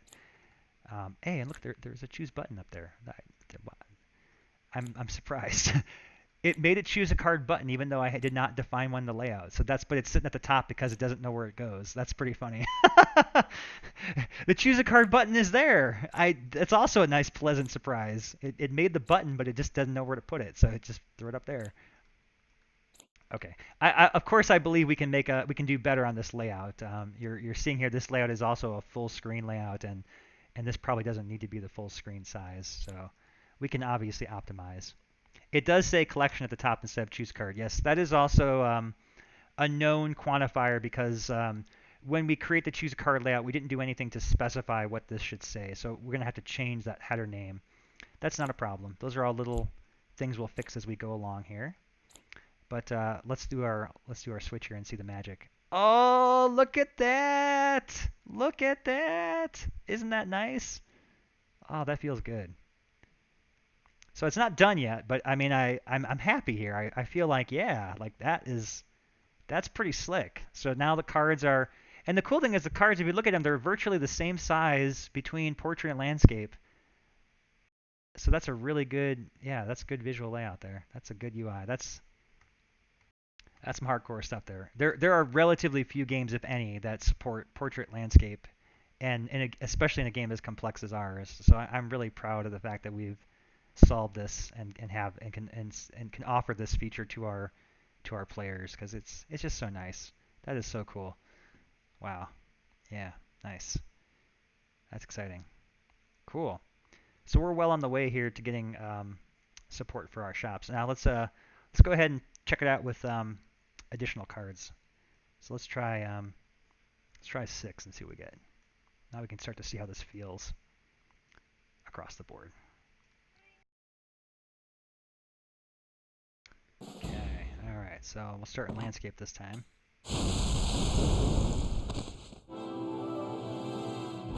Cool. All right. So 6 cards across the board. We're still using the 3-card layout, but this is optimal, I think, for a landscape layout to just put them all across the board like that. Portrait mode looks like it's going to do like that. Oh, wow. That is really cool. So again, because it did the minimum 6, it didn't have to worry about shrinking the card. So this actually looks fairly cohesive, aside from this button being in a really weird spot. This is interesting. I think what happened here is it used the position of the last known layout. Let's see if I'm correct about that. Portrait. Yeah, yeah, it's interesting. And then left, landscape left, and then portrait again. Oh, now the button's gone. Oh, no, it's still there. That's weird. Choose card is now on the right. Yeah, so I believe what's happening is it used the last known x coordinate. So it probably used the one from the landscape layout defines it. I'm assuming it's using the coordinates from there is how it's determining that. Okay. But cool. All right, so that's nice. Again, we can customize this so that it's like I don't know that we need to have this gray background, for example. We could probably just scrim that and so you can still see the game dungeon behind it would probably be ideal. But we're well on our way here to getting this to look nice. We also need to get the pagination support in there, so we have more than this cards. I'm curious. Let's just go ahead and throw 5 cards in there and see what we get, because I want to make sure it supports everything correctly. So this is actually nice. This is better than I had hoped for. I was originally thinking that we were going to need to support. Um, what was I going to say? I was originally thinking we would need to support multiple a third layout type. But now that I'm seeing how it's working, we may only need to modify collection to gel better with this. So that'll save us some work and some visual layouts. All right, let's see what 5 looks like. Okay, so here we go.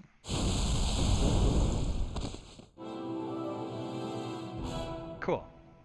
Yeah, I think that's probably the best way you could lay out 5. I mean, you have this sort of awkward spot there, but oh, that's a problem though. I don't think I like the way that's doing that. So my concern here is that you see how this card is popping up like that? This needs to not go there. We're going to have to do something to fix that too, because if the card pops up in the center like that, that's going to be really bad for hitting the choose a card button, because the choose card needs to be here, so this card needs to like not be in the way. That's a problem. I almost feel like the cards should be just popping into the center of the screen. This is not good. All right, let's take some notes here because I see all kinds of problems. All right, so to fix. All right. So obviously we need to define location for the choose card button in the collection layout. Okay, that's something we need to figure out. We need to think about removing the gray box background so that the dungeon is still visible in the background. Okay. We need to add support for the pagination and scroll buttons. We haven't tested that yet. We're going to look at that in a second. We need to make the cards in portrait mode expand to the center of screen, not the location of the touch, because otherwise the UI gets overlapped both in the header and at the bottom where the choose card button will be. Okay, remember, for the purposes of our shops, when we create the shops, ultimately the choose a card button will probably say something like buy, and it'll say gold price on it. Maybe even say like buy for gold. So we might change how this button looks to make it have this UI in there or something like that, so it's a little more clear. Oh, we gotta hide these back buttons are kind of weird as well.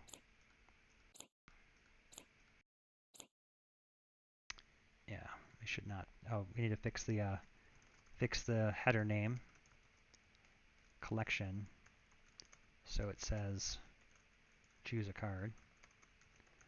We need to remove the back button. Okay. Maybe eventually the back button could be like something else, like, you know, don't pick a card. I suppose there could be reasons why you would not want to pick a card in your deck, maybe. Okay, now let's go take a look at this guy. Yeah, that one looks good. I'm happy with the way that turned out. Okay, good. Okay. Cool. That's pretty nifty. I'm excited by this. All right, so we tried 6, we tried 5. Let's try 7. Let's see what we get when we have 7.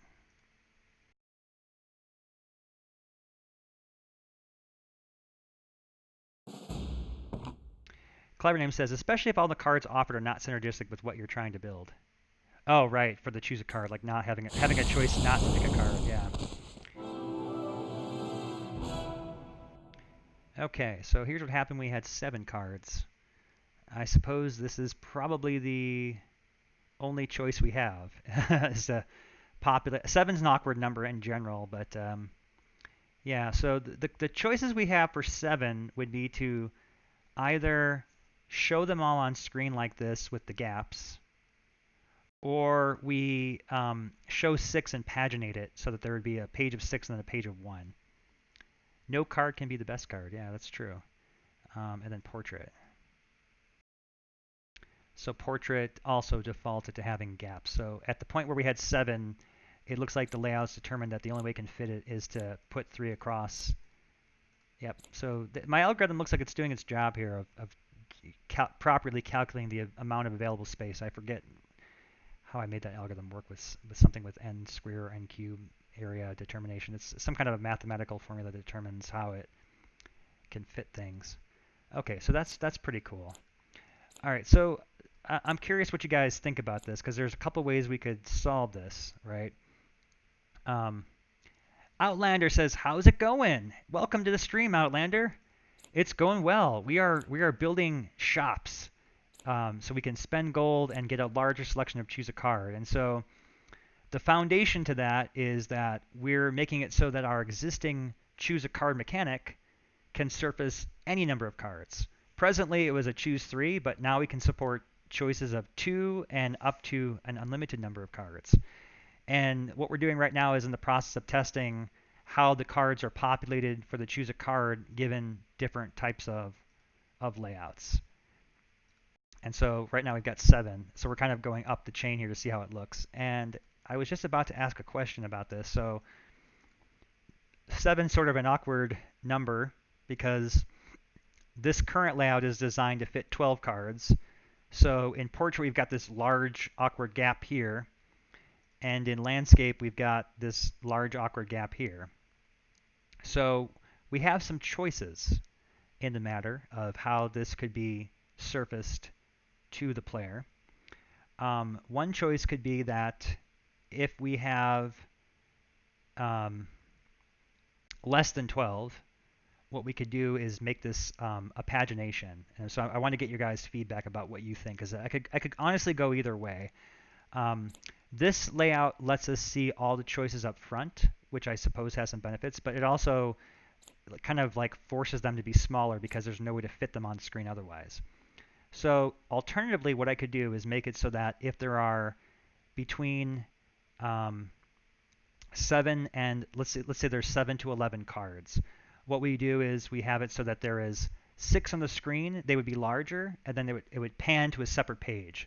So imagine it looking more like let's go ahead and let's change this rule again. Let's go back to 6 so we can see this. Okay. So before I change it, keep in mind, here's what collection looks like in landscape, and here it is in portrait. So that's why I'm talking about these two big gaps. So we're going to change this to 6, and I'm going to show you how it looks now, and you tell me what you think would be a better solution. Because I'm almost inclined to think it would be better visually to use the larger cards and just multi-page them. Okay, so here is what the 6 cards looks like with the larger collection format. Okay, so if there were 7 cards here, what we do is we put a little button at the bottom that says page 1, page 2, and you would flip the pages, right? And so you'd have 6 and then 1, and the same would be true for landscape. So you can see here how 6 fit across. We would put a pagination button that says 1 out of 2 pages. You'd flip it, and then you'd have 1 card on the next page. I suppose that would be awkward in its own sense because you have a big gap either way. Clever Name says, personally, I'm okay with the cards being small since you can tell what card it is from the thumbnail and by clicking on it. Okay. Interesting. Yeah, this is kind of like one of those sixes decisions, I guess you would call it. It doesn't really matter. I guess there's arguments for both. Yeah, but I'm sure not everyone is okay with that. Okay, so we got 1 vote for keeping it. Outliner says, can you make the card get larger as you scroll over them? So if so, then you could just do the smaller cards. Oh, I guess that's true. Right now we have it so that you have to click them without having to click, he says. Yeah, that's an interesting point. Yeah, I mean, I suppose we could do that where you could mouse over them. Yeah, I think we could do that. For PC in particular, we could do it on PC where you can mouse them. I don't think that would be an issue at all. I wonder if it's easier to add a user preference. Oh, yeah. Well, certainly we could do a user preference, although I highly doubt anyone's going to be particular enough to go into a menu setting to say, like, do I want to have 6 or 7 cards patched? I don't know. But you're right. Maybe there is something. I suppose if somebody had a harder time reading the cards at the smaller size, they may have a preference of just having them be what's the word larger, so that the cards are more readable up front. That could certainly be a preference. Yeah, I would be happy to have super 20 tiny cards on the screen at once, but that's probably not for everyone. Get a bigger tablet, says Outlander. LOL. Yeah. Okay. Well, since it's kind of a sixes thing, we could probably just leave it as is for now. But we have other problems to focus on. Maybe I'll start on those other problems first. But the good news is we've got this generally working as we had hoped. Also note, Outliner, since you just joined, that one of the cool things that's happening here is that these card choices are surfacing entirely from procedurally run algorithms. And right now that algorithm is totally random.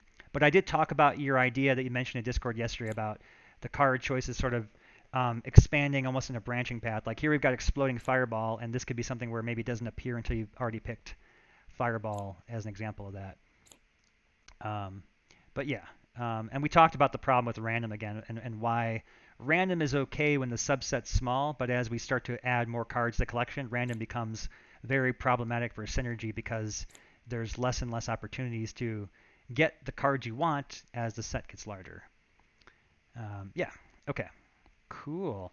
So we didn't test 12 cards yet. Let's test, in fact, let's test 13 cards, because I'm going to expect right now what's going to happen with 13 cards is that we're going to see 12.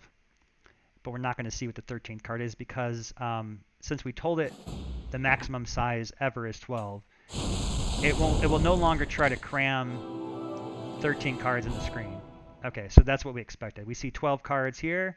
The 13th card is hidden because it's on page 2, and we do not have page 2 buttons yet. So we need to add support for those. And the same should be true here.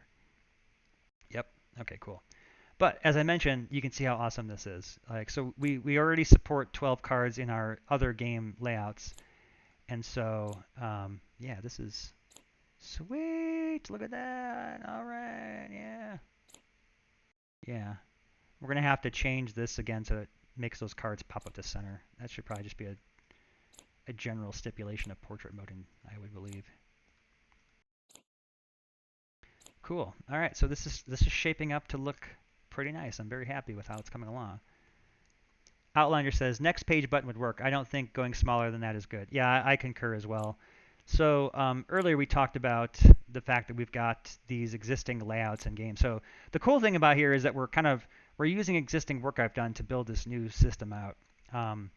The Choose a Card originally had an optimized layout for 3 cards, but we discovered it could also work with up to 6 cards for landscape. And then we have to use the collection layout for portrait. Imagine looking at that on your phone. Yeah, exactly. So this is currently within game, we have a collection table where if you're in I guess it's the card tortoise. Let's go back into there again. I'm firing up Summoner's Fate now. Oh, there it is.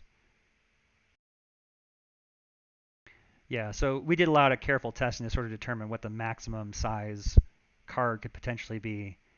And through various testing, I sort of made a judgment call that 12 is the most cards we could ever fit on screen at a comfortable visual level.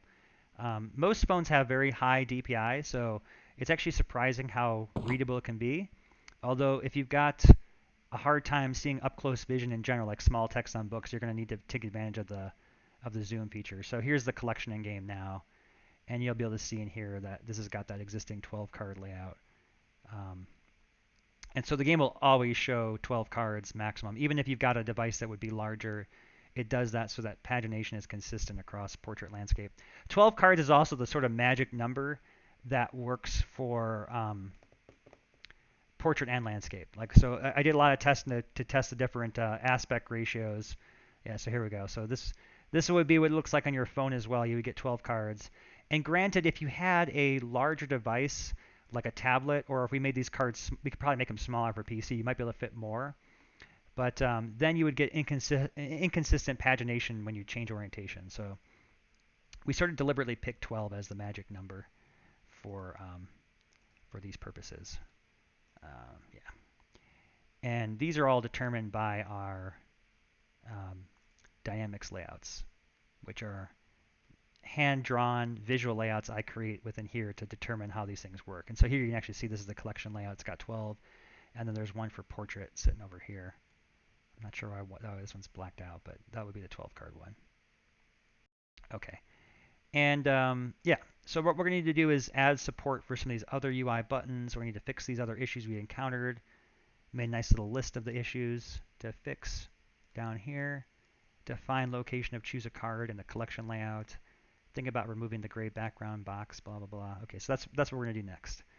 So we're well along the way here to getting this to work optimally. The cool thing, I think this actually works. Let's pick the fire elemental. Oh, that's a large block of text there. I can't read the whole thing. Let me see if I can go read this on my phone. Let's see. I got a larger text than my text thing accounts for. Is this not giving me the chat feed? I'll try to read as much as I can. Let's say you get your random cards in the mission, and there is one there that you really want, but you don't currently have enough gold. You should be able to lock that card, and it will still be there in the next store. Oh, interesting. Okay, yeah, I see what you're saying. Let's say you get your random cards in the mission, pose this and there is one there that you really want, but you don't currently have enough gold. You should be able to lock that card, and it will still be there in the next store. Oh, interesting. Okay, yeah, I see what you're saying. Okay, I'm trying to use my phone here as my second screen. Okay. Yeah, that's a good point. And also, just to clarify, this choose a card screen here is not intended to have gold prices. It's just that I haven't disabled the gold yet. If this was a merchant, they would have a stock of cards, and there would be different prices, and you'd be able to scroll through, and they would have prices. If it's a choose a card, then you would just get the card for free. Because it's kind of like well, the way we're I guess I'm communicating the choose a card is they're not things you find, they're insights. So what's ultimately happening is that as your character completes encounters, they're actually leveling up, and at different levels, they're getting more and more knowledge of the types of magic they can cast, and that's what the choose a card represents. So like Peter always likes to ask good questions like creatively, like where do these cards come from? You know, like when you choose a card, like it seems weird that you're having this reward and you're choosing a card. Like what's the explanation for that? And that's kind of how I would explain. A shopkeeper has scrolls written down and they're selling them to you, and the choose a card is you're having these visions of potential futures you could have, and that's what the card choice represents. It's more like you're as the player you represent the personification of fate, and you're deciding their destiny when you make the card choice and sort of what their future will become, like the skills they're learning. And so that's the distinction, I guess. Okay, so let's close down the definitions editor. Unlocking arcane knowledge, says Outlander. Yes, exactly, exactly. All right, so let's start with task number 1. Define location for the choose a card button in the collection layout. Okay, so that's pretty easy. All we should have to do is drag and drop a button in there somewhere. I think that's all I have to do. This is kind of a cool hybridization of different things I've done. Look at that. There's a choose a card button. We're going to copy that guy, and we're going to go ahead and throw him into the layout and see what happens. This is going to be awesome. Okay. Okay, so gonna have to put that button in there. All right, so there's a choose a card button. Now I think I want to just have this be centered with the layout. So timeline, BG, okay. Clever Name says, or they've made a pact with the earth gods, demons, Cthulhu, and the cards are bits of power offered by their patron. There you go. There you go. Okay. So this is sort of an interesting thing I'm doing right now. What I did was I literally just took and dropped in this particular button. This looks a little weird because you see it's all cram-packed in here, and you're probably wondering like, wow, Ross, what are you doing? That looks really terrible. But the cool thing about these, so these are actually vector flash layouts. These are not what actually gets rendered in the game. These layouts serve as guide points. So they're a visual representation of how I want to have the layout work, and I still use code to determine like the fact that I want these buttons to always shift to the appropriate edges of the screen. And the cool thing is that the choose a card layout code already accounts for the fact that there'll be a choose a card button there. And so by placing this here, it's going to use this as a guide, and then it's going to approximate the location based off of where I place this. But if the aspect ratio is longer than expected, it'll actually be smart about it and snap it relative to the edge of the screen because that code's already in place. So all I believe I have to do here is actually just put the button in there and not have to worry about anything else. We're going to test that theory in just a moment here. We're going to throw one in here too. So I'm going to place it in there. Oops, where'd it go? Undo that. I don't know where to actually put it. UI. I put it on the wrong layer.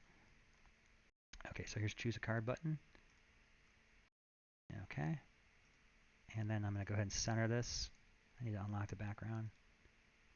Okay, and we'll center this to the screen here like so. Okay, and I believe that this should work. All right, so what we're going to do is publish this.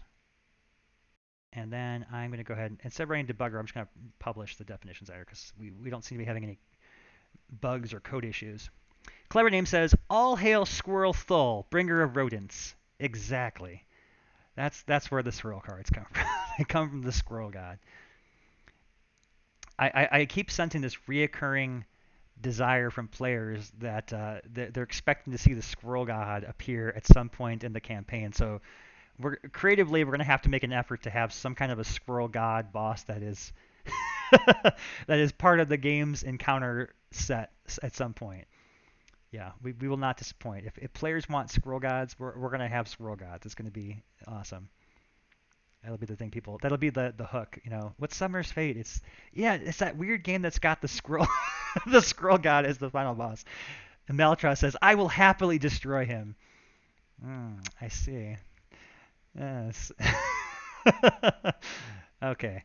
So what we're doing now is just testing to verify that the addition of that choose a card button actually did add a pointer so that we can now choose cards effectively in that layout.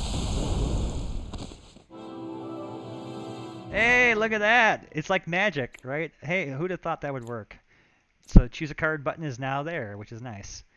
And as I mentioned, so this is already, we know this is a problem. The fact that the choose a card button is there, and the fact that we can't, that this guy's in the wrong spot. Well, that's another bug to fix. Outlander says, Squirrel Thulu. Yes. Squirrel Thulu. I can't wait to add that. That's going to be fun.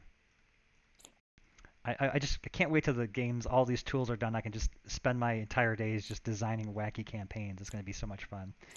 All the features will be done. Every system is in place. And I just get to be creative and make stuff. That'll be awesome. Okay. Let's test out landscape. Aha! Look at that. Awesome. So similar kind of issue here. I'm noticing that the choose a card is, oh, this is also weird. It's overlapping that. That's interesting. I wonder why it's overlapping the collection there. I almost wonder if this is happening within the this. You know what? This is probably an artifact of choose a card in general. It's probably not, it's probably putting this above the collection because I don't think that happens in game. I'm gonna test that out real quick. I don't remember this overlapping this thing here. It's weird. Okay. I think that's probably a layering issue with how the choose a card layout differs from the collection layout. We'll see. So I'm just checking the collection out here to see if that's bug is consistent here. No.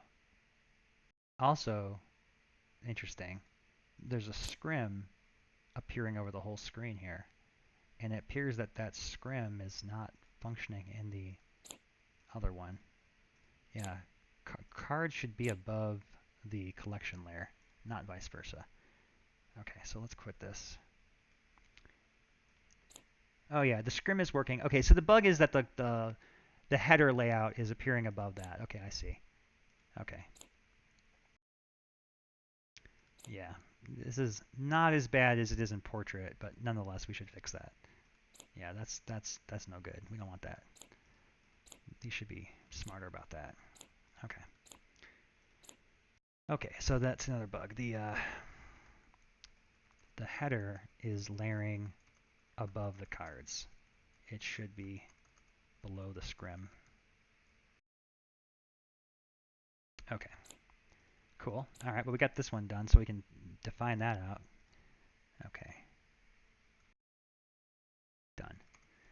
All right. Add support for pagination and scroll buttons. Yes, because remember, we actually have 13 card choices here, and we don't have all of them in there. Oh, we got a message. Outlander says, idea for a campaign. Your summoner is a dog, a good boy looking for the perfect bone. So he battles his way through the Lich King's army because the Lich King's rib is the best bone. Oh my god. Awesome. Outlander's idea. Dog summoner who wants the best bone. The Lich King's bones. There's a motivation for a game if I ever heard one. Clever Name says, lawful good boy. Oh, I just love that. So good. I love the way he wrote that too. It just sounds like it's reading it out loud just makes it sound even more enticing. Who is the summoner is a dog, a good boy looking for. I just love the way that reads. It's so good. Okay. All right. Yes. Incidentally, I'm looking forward to seeing you again, Outlander, at the upcoming SLC stream event this weekend. So the folks there were generous and invited me to come out and showcase Summoner's Fate and mingle with the other streamers there. So I'm very much looking forward to that. All right. Okay, let's go back into the not this, this guy. Yeah, here we go. All right. So dynamics. All right. We need to get. Outlander says, "Yeah, man, should be a good time. Indeed, indeed. I'm excited." Okay. All right. I think the next thing we're gonna do is get that scroll working. This is the next pressing issue. Get the scroll and pagination buttons working. Yes, that's necessary. Okay. So the reason they're not appearing right now is because our card screen layout does not actually take into account those items. Incidentally, this is also why the cards are not appearing at the right layer. It looks like I didn't add the layering correct here, so we can maybe take a look at that too. All right, here we go. Card screen layout collection. This is what we want. So, oof, dear. Oh dear. Oh dear indeed. This is going to be a little bit more complex than I had anticipated. So, we're also going to want to probably have things like the sort button should probably be accounted for. It would probably be good to have the sort button appear so that we have the option of, if this was a shop and we had 50 cards, we probably going to want to be able to filter and look for things we're finding. So I think having the sort button in here will be useful. Um, Probably not needed for choose a card, but definitely for shop, so I want to account for that. So it's going to get crowded. We're going to need to choose a card. We're going to need a pagination. We're going to need to have this back button will need to be there. So it's going to be a tight squeeze for the UI. Okay, but I'm trying to think about the best way to get this implemented here. And the unfortunateness is that I almost feel like, okay, an idea is coming to my mind. It's coming to my mind. Okay, the idea is that, okay, so we've got, let's try and clean this up here. I wish I could see, I'm going to close some things down so I can, let's close some files down. Maybe that'll help with what I'm trying to present here. Outlander says, could you just have a right or left arrow depending on which page you're on? Yes, we could do that. We could certainly adapt the UI for that to simplify. Having a page count is maybe useful too because it gives you a sense of the scope of how big the store is. Um, but yeah, I should also call out that this UI is by no means final. Like I intentionally, so I made all this UI. This is all programmer art. I know it's real great, isn't it? Gray box and square. I intentionally made it generic like this to hopefully make it obvious to players in the early access this is not intended to be final UI. I certainly hope nobody believes that this is intended to be part of the game. This is ugly looking. It doesn't look very slick. Like we're gonna get real artist drawn buttons. This is the difference too. When you look at these cards, these are artist made. Like this icon, this border, an artist drew that. Stuff like this gold icon and this ugly looking gray buttons, those are things I made. Those are engineer art. So we're going to have a proper UI treatment. The reason I have not put UI art in the game yet is because it's still so fluid and changing. We're still creating placements and layouts, and I don't want to waste artists' time drawing things that may need to change because I did not properly plan for layouts. So my goal right now is really to get functionality in place, get all the mechanics, make sure that it's usable, like it's usably friendly. So that's all UX stuff. It's all is the UI make sense? Oh, and Outliner just wrote make sense. There you go. See, there we go. Make sense to make sense. All right. Okay. All right.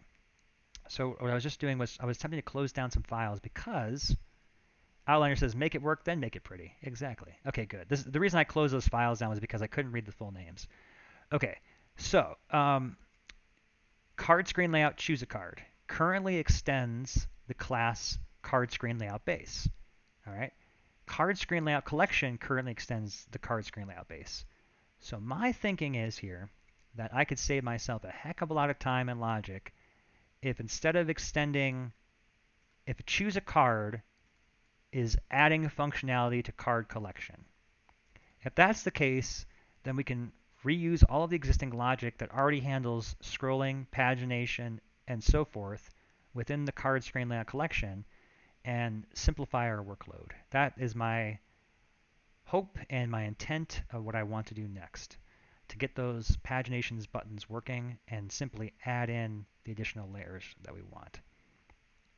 Okay, I think that's the way to go here, but it's going to involve some very careful work and attention to detail nonetheless. It looks like there's a lot of if conditions here that adds buttons, so I'm not quite sure what's going to happen if we do that, but let's assume that's the route we want to go. I'm going to close card this. Card, choose card prompt. What's card collection? card collection is the actual. We don't need to worry about this. Okay. All right, so here's what we're looking at. Choose card base. We'll put that over here. All right, so now we got a proper inheritance change. Card screen layout base makes card screen layout collection, and we're going to change it so that card screen layout choose card comes from this. All right. Okay. So good old, you guys get to do some fun inheritance polymorphism stuff today. That's just like the epitome of object-oriented programming. All right. So here we go. Card screen layout collection. Okay, so by virtue of changing the base class, this class now has all of the powers and abilities of of the card screen collection. It's kind of like an RPG. It's like if you're dual classing, right? If like an Archdruid inherits from Druid, by making my Pyromancer inherit from the Archdruid, I now am a Pyromancer Archdruid. I have all the powers of both. That's what we're doing here. Yes, it's like an RPG. All right, so you're going to see we have some bugs. And what the? Okay, let's close that down. Weird call coming in. All right. All right, so card screen layout. So we've got some bugs. And the reason we've got bugs is because we are defining things inside of this class that are already defined in our base class here. Okay, so things like the header is already defined. So we're going to need to make these consistent and look at those errors and make sure that we're not breaking anything with this change. Okay.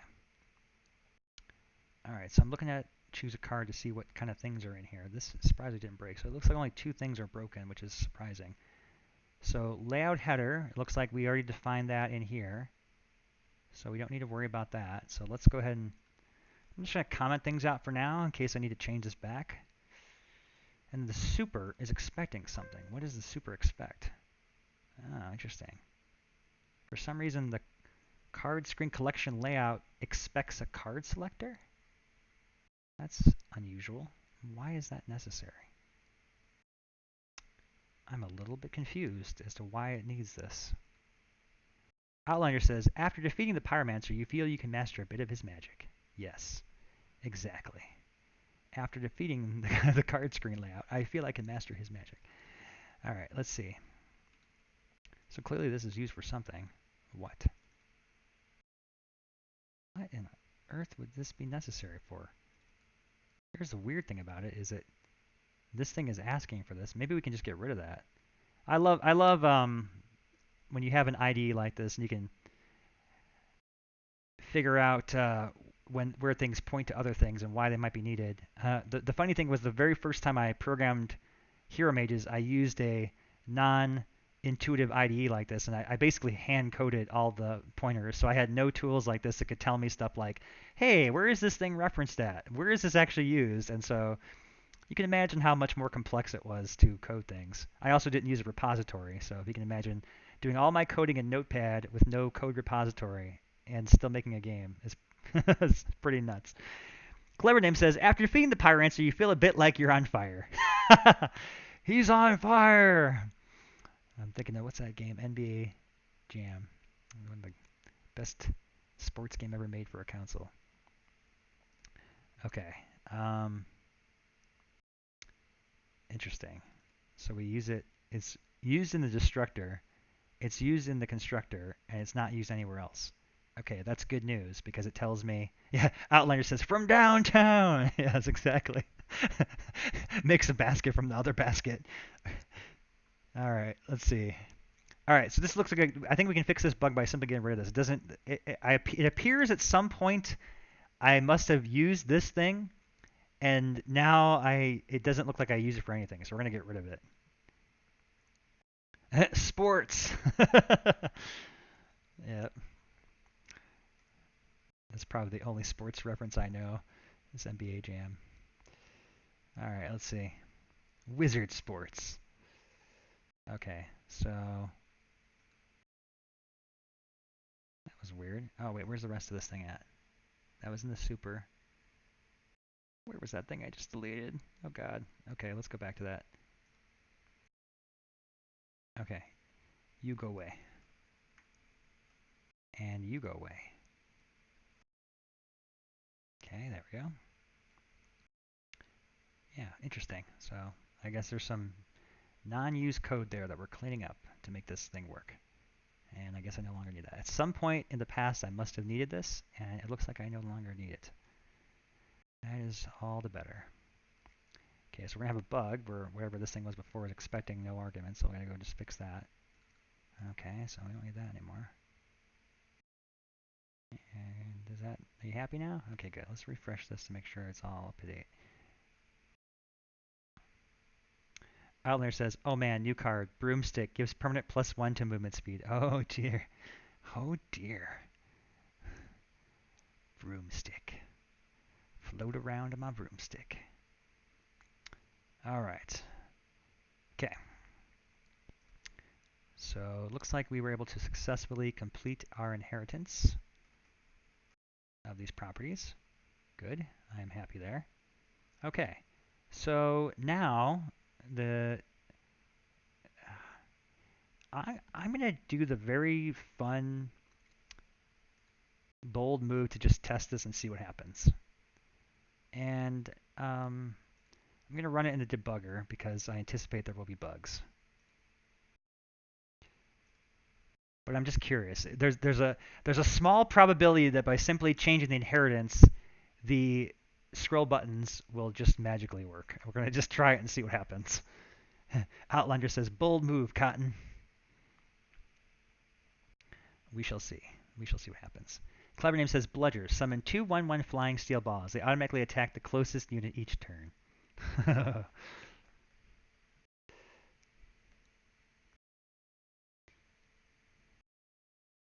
That's awesome. Think of Magneto with his floating balls. Okay, let's see. All right, we're going to see what's going to happen here. It's either going to puke or it's going to magically work, or a combination of the two. I'm kind of leaning toward combination of the two. A magically working puke. Oh dear.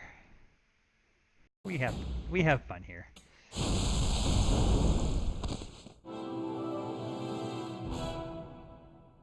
Oh my god, it totally worked. Kind of. The pagination's not working. That doesn't surprise me because I probably don't have anything that's feeding in the number.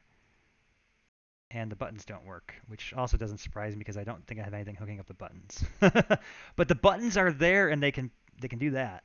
We also have a host of other things that we wanted. Oh, interesting.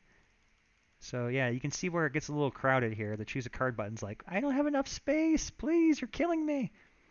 So this is going to have to be adjusted a bit. Layout needs some work, but again, that's all visual. We can take care of that. Hey, we got this cool sort button, which also does nothing. So yeah, I think we got the combination of puke and working.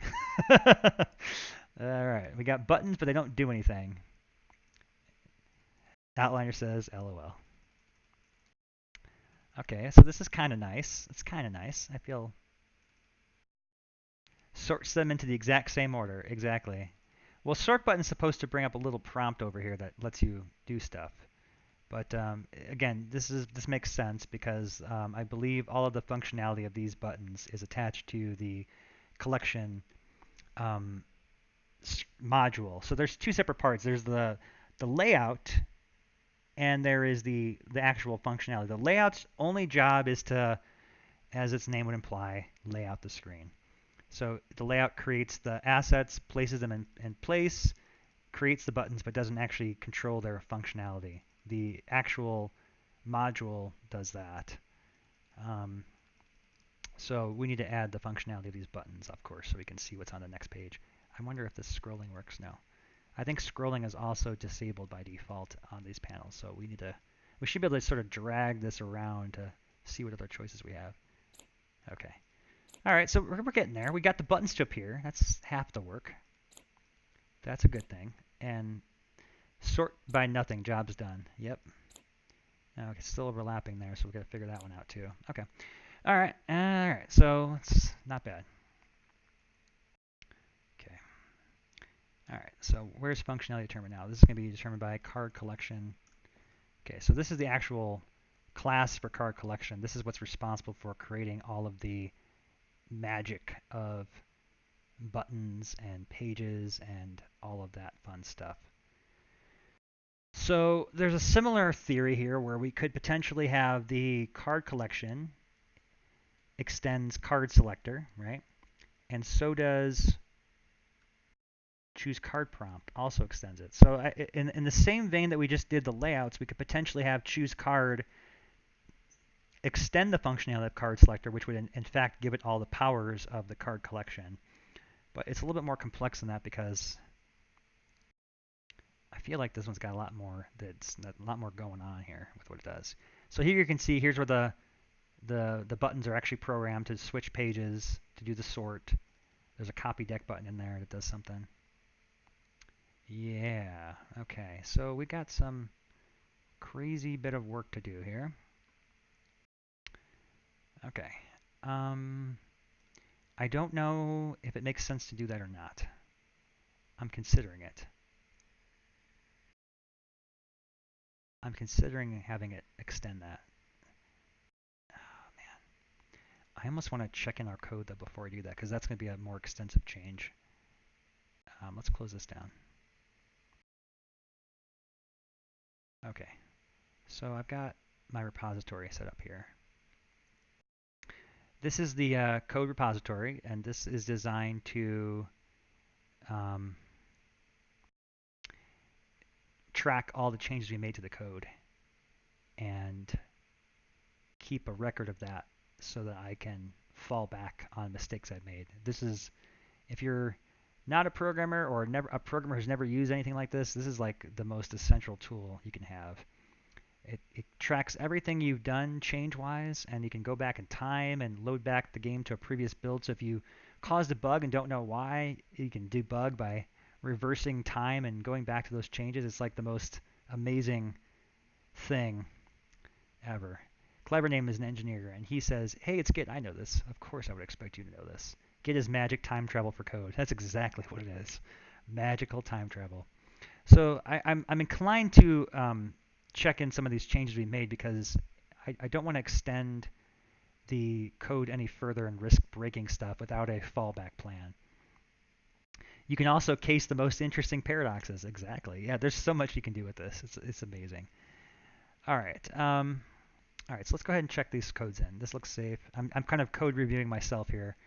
Like to pretend I'm another engineer looking at the stuff I did to make sure it's like rational. All right, so let's see. In this particular class, I'm going to say it out loud. We modified the card selector. We exposed portrait mode, so it's not a local variable but a class variable. And we did that so that we could pass the portrait mode code along to the choose a card prompt. Clever Name says, my favorite command is git blame, which tells you who wrote the line of code that's misbehaving. Yeah, I've never actually used that. You're gonna love. Here's my history. I have the most awesome repository I've ever. It's a straight line because there's nobody else working on it and nobody else branching it, so it's super easy to to manage. Most beautiful repository ever.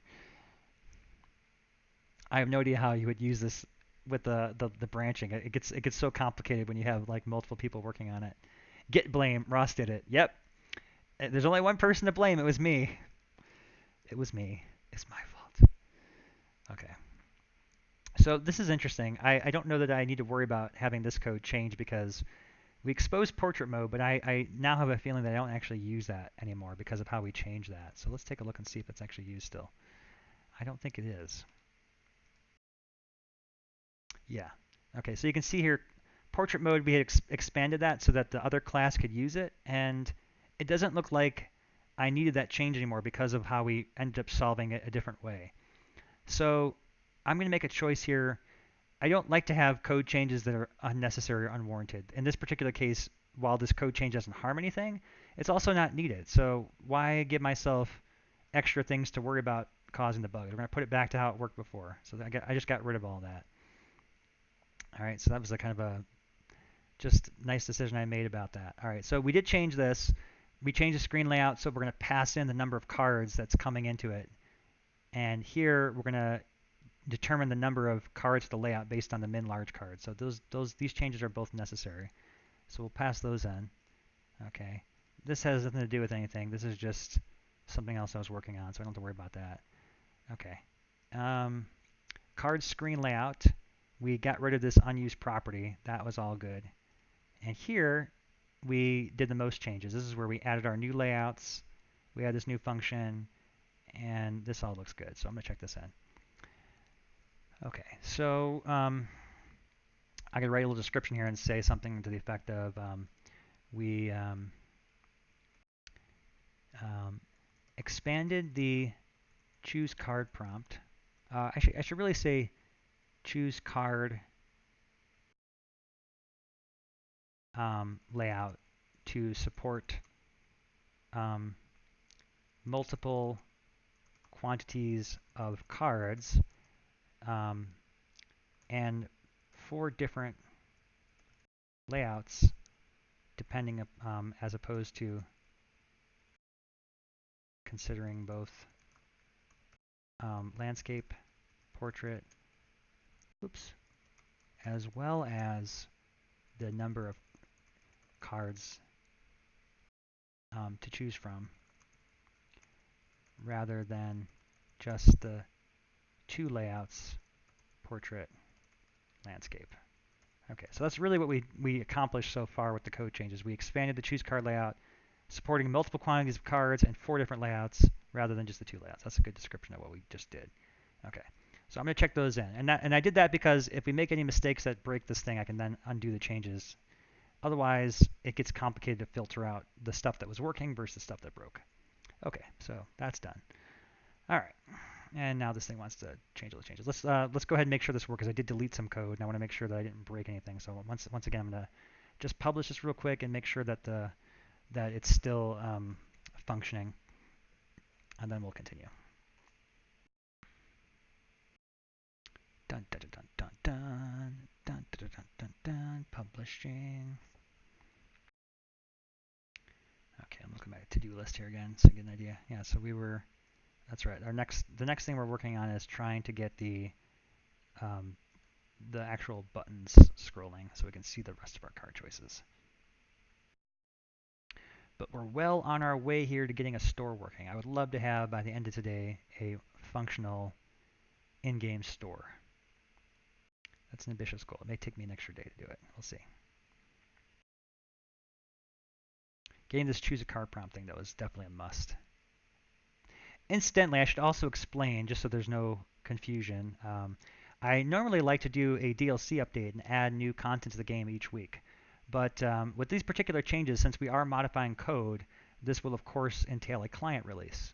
Now I am hoping to get a new client out sometime in the next week. I don't want to wait another 6 months. Usually my client releases come about every 6 months, and I do DLCs in between. But with the way and the speed at which things are moving now, I would like to get these changes in the game as quickly as possible, because once these systems are functioning, I'm going to want to create some new campaigns to test out how they're working. So kind of the purpose of all these client changes is sort of stabilize existing code, get it all working so that we can then start adding more and more content to see how this is developing. So as we make new campaigns and new systems, we start to learn how to better leverage our procedural algorithms to build our ultimate goal of a digital dungeon master that will curate these adventures. Okay, so all I'm checking now is just verifying that with all the code checked in, I didn't break anything, and good. It looks like it's still working. Okay, so it didn't throw any exceptions, and it still shows all the cards I wanted. Okay, good. Okay, so that is good. Yeah, let's take the samurai. Yeah. Okay. Good. All right, so we're going back to our code now. So the working theory was, in the same way that we extended out the layout, giving our choose card layout the powers of the collection layout, I'm thinking we could do the same thing here with the choose a card prompt. Currently extends card selector, so does card selection. And I think what I want to do is have the card collection, or the card choose a card prompt extend card collection, thereby giving it all the functionality of the existing card collection. Wow, it's a really tongue-twistery thing to say. So let's give it a shot. It's going to throw a bunch of errors up front, and we'll work through them and see what we can do. There we go. So let's see what kind of errors we get up front here. Why do I see no errors? That is very, there's definitely going to be errors. I know there's errors here. There's no way it was that simple. Oh my God, why is there's no errors. All right, you know what? I'm going to take advantage of that. We're going to just publish this and see what happens. Could it be that magical? I mean, this would be amazing. A one-line code of change that's going to just make everything work. Make all my problems go away. I can't believe that there's not one property I didn't have the same name with. Layman's terms. I'm going to make it work. Yeah. You're going to see. I would be shocked if this actually works. That seems like it's just too easy. It's too easy to be too good to be true. That's what this is. Too good to be true. Okay, here we go. Come on, come on, come on, come on. All right, here we go. Maps. Choose card test. Okay. Okay, starts there. All right, so if it worked, we'll be able to switch pages and see our 13th card choice. All right, I'm half betting it's going to explode when the prompt appears, but let's see what happens. Brace yourselves. Oh my God. Did it actually work? The button's grayed out. 1 out of 2 pages. Oh my God, it worked. It totally worked. It totally worked. That is the most amazing code change I've ever made. I think that deserves a special like a word of memory of coding. Like I cannot believe it was that simple. That is mind-blowingly shocking to me. That's all we had to do. We just added the inheritance, granted ourselves the powers of the collection, and now look at that. It just magically works. That is unbelievable. Outliner says, LOL. That is so cool. Oh, wow. And does this work too? Oh my God, it does. It's over here. That's a problem, but that's okay. We're in the definitions editor, so I'll give this a pass. But like, I want to see if I can choose a red imp. Can I find a red imp? Does the filtering work? No, it did not work. Can I sort them at least? Let's see if the sorting works. Are they sorted high to low? Okay. So sorting is not working. That's interesting. That's probably because there's something. The choose a card prompt may not support filtering. It looks like. Okay, so this didn't work. All right, all right. So it's not 100%. I would say I would be shocked if everything just magically worked. Can I filter by spells? Let's see if this works. Okay, so that didn't work. All right, so the sort functions don't work. That doesn't surprise me. There's probably some code changes I overrode that would make this eradicated. But at least the button does its job and it brings up the sort prompt. Okay, that's good. What does this do? I don't want to press that yet. Let's see if this works first. You win some, you lose some. That's right. But that's pretty cool. Yeah, this is looking good. I'm getting excited here. Getting excited. Wow, I still can't believe that it was this simple though. That's still mind-blowing to me that even this much of it's working. Okay, so I'm curious if this does anything. Okay, nothing. Okay, that's good. Nothing's better than bug. Okay, good. Cool. Wow, how exciting. That's really cool. And then I also believe can I do this now? No, I can't scroll. I can't do the vertical scroll yet because of we have to add code for that. Okay, so let's put that on our list. To-do list. Okay. Okay, the sort prompt is non-functional. And we can't scroll via dragging. Okay, keep it disabled unless the scroll buttons are showing. Okay, cool. Excellent. How exciting is this? Very exciting. Okay, yeah. Let's go back into this. Let's see if we can get that these last couple things fixed up here. All right. All right. So what we're gonna do is go into our card. All right. Choose card prompt, and there's gonna be something in here that controls the card collection. Let's see if I can figure out that sorting.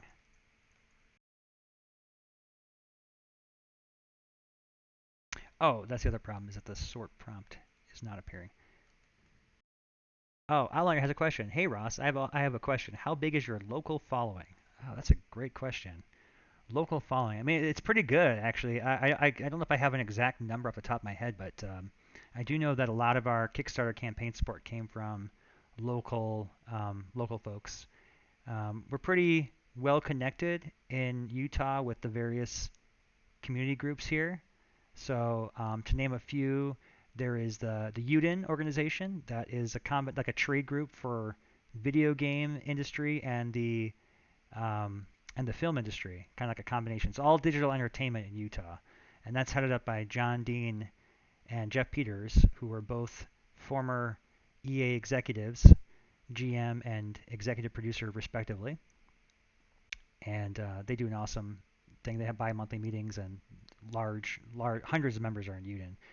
And then we've got connections with the two indie groups, the Utah Indies, which is led by Greg Squire, and then we've got the IGDA headed up by Josh, and then all kinds of various connections with like the University of Utah.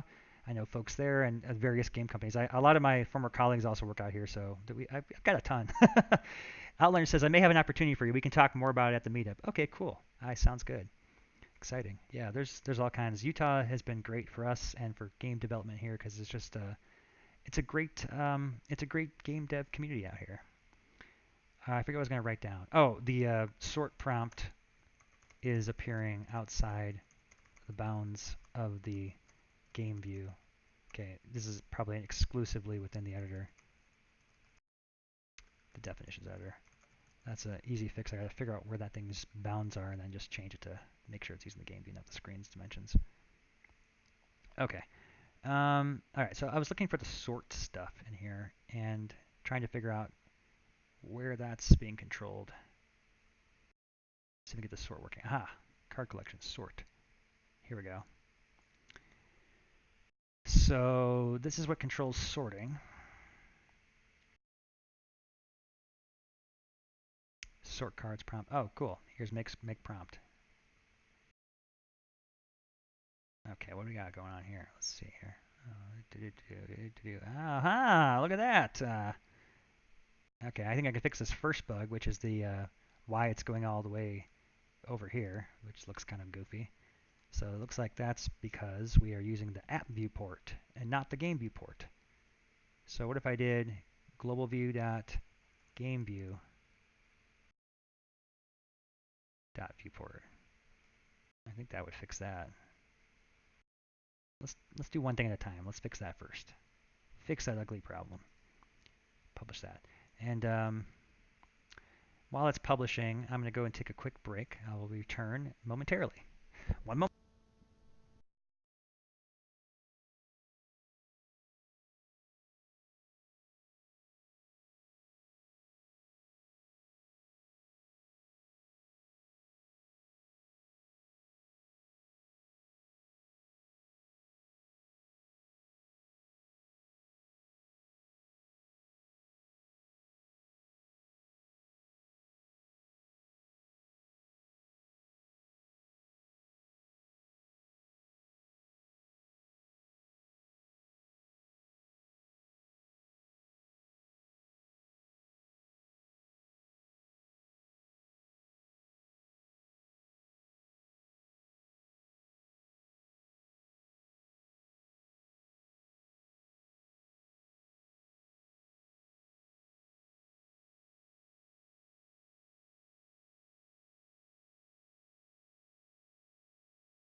No. All right. Let's see.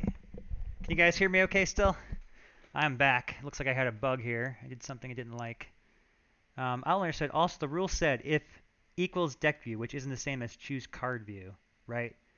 Yeah, I'm trying to remember what that was. Oh yeah, I see what you're saying in here. This thing I was just doing here. What was it?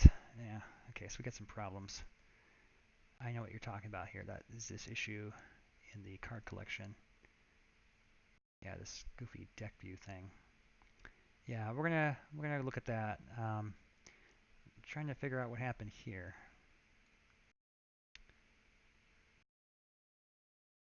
Huh. Let's go change this from app view to okay. Global view. Ah, main view is what I want. Okay. Okay. That's what. Sorry, I meant browse deck. Yeah. Yeah. There we go. So main view should be the game view. Okay, good. And let's go ahead and take a look at that and see if this fixes. So all I'm trying to fix right now is just make sure that that prompt appears in the correct location. Yeah, I know you're talking about the browse deck method here, which was inside of card. Where was it? Card screen collection. Card collection. Yeah, this sort prompt. There's this browse deck state. Yes. So there's two parts of the prompt that are happening. There's the making of the prompt. So I figured I'd fix that first. And the second part is when it actually executes the sort. It does something special. All right, we're going to take a look at this next step. Did it finish publishing that? It did. Okay, let's go ahead and make sure that the first issue is fixed. So this should get the prompt centering correctly. At least in theory. Should work. Start scenario. Okay.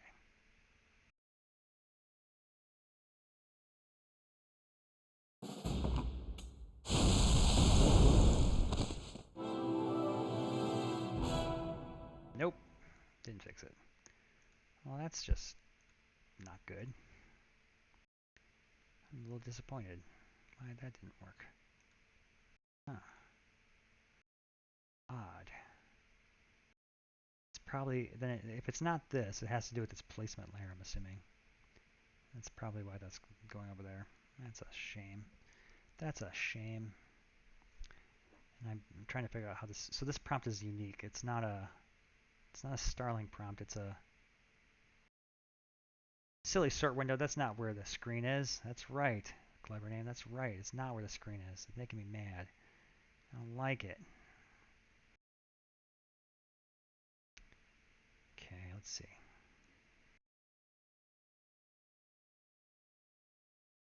Ah,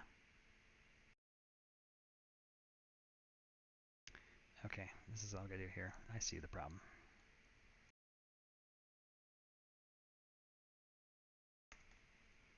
We had to add the coordinates of the viewport. So normally the viewport would be the full screen, but since this thing is technically floating on a layer above that, it's not. It's a Flash display layer. So this is this sort prompt is actually made in Flash. There's no Starling stuff in here. Also, the editor should know better. Outliner says, is it only doing that because in the editor versus the actual game? Yes. Yeah, this is because it's in the editor. So the viewport, I think if I add the viewport coordinates in here, it should work. Let's take a look. Let's publish it again. So the viewport is defined by the rectangle inside of here, right? So the viewport is this rectangle of the view area. And so the coordinates are probably correct, but because it's placing it on a display layer that's not within the Starling engine, it's incorrect, which is actually why it looks like it's actually centered correctly y-wise, because it's roughly in the middle of this. But this is a different coordinate system than this. So we have to account for that by adding in the viewport x and y. This actually still may not work because I'm not sure if it's I'm not sure how the viewport's defined. We'll see. Close this down. We'll see. That may fix it. I don't know. Taking guesses.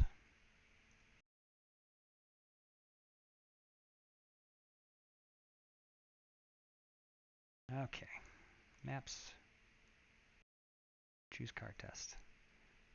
I did not realize it's already 12:50 here. That's gonna probably need to wrap up soon to take a lunch break. Okay, let's see if we got this working at least.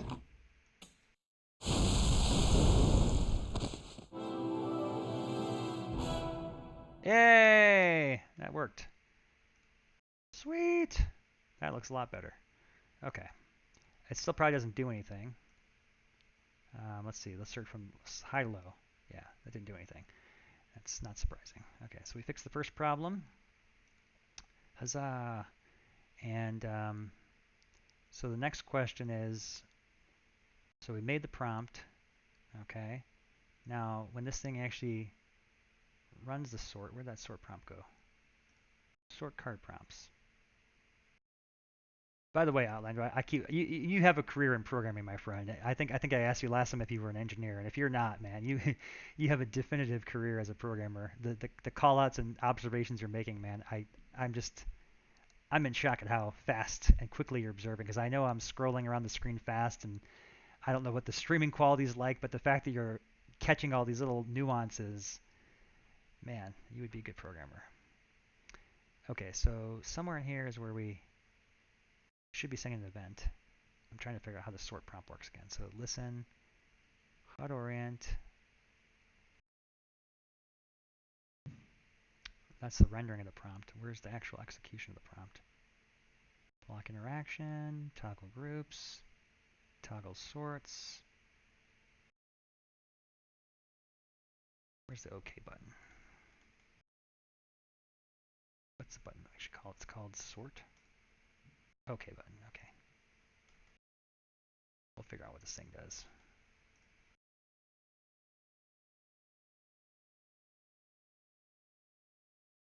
Okay. Okay, sort cards. Here we go. The screen is crystal clear. Oh, interesting. Outlander says, speaking of lunch, Sonic has a deal that you can get $1 off hot dogs from Sonic. Text dog. Oh, sweet. Not sponsored. Hashtag not sponsored. Indeed. $1 hot dogs. Sweet. Okay, let's see. Sort cards. Okay, here's what I was looking for.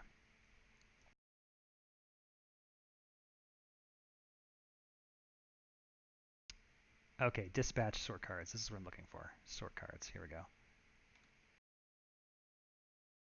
Apparently it's National Hot Dog Day. Oh, did not know that.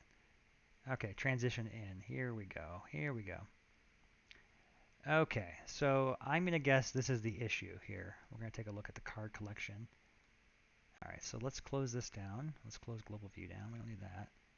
So choose a card prompt. We want to look at its transition in function. Does it have one?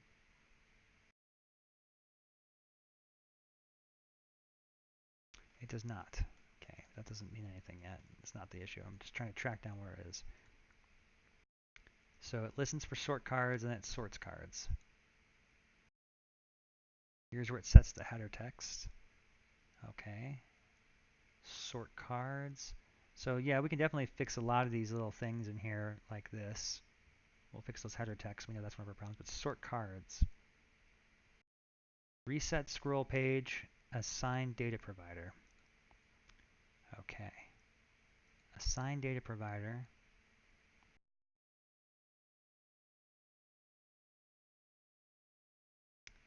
Card sort. Here's the card sort data that's happening. Layout state equals browse deck. Card sort logic. All right, I'm trying to track down exactly how this thing's doing its magic here. Card data provider. Outlander says, just assign me Google Fiber. Okay. So I'm thinking the reason the card sorting doesn't work in here is because of the fact that the card collection is handling its cards via the card data provider, and I don't know if the choose card prompt's doing its things the same way. So we might want to add some traces to see how these things are working. Let's see if I can track it down manually here though. So there's card data provider. Let's see if choose card prompts using card data provider anywhere. So probably explain a lot. It is using card data provider. Huh. I'm a little bit confused. Honestly, I have nothing standing out to me as an obvious reason why it's not working with the sort just yet.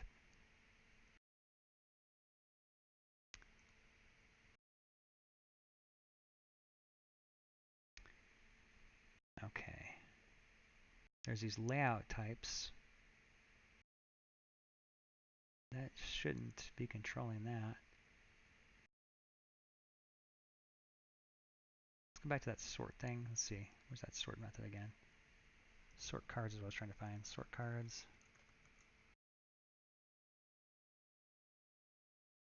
Where's this defined at again? So sort cards. Wait a second here. I know what's causing this. It's this transition in. This is the problem. This transition in is never called because this transition in happens when it becomes the main view. That's why this is not working.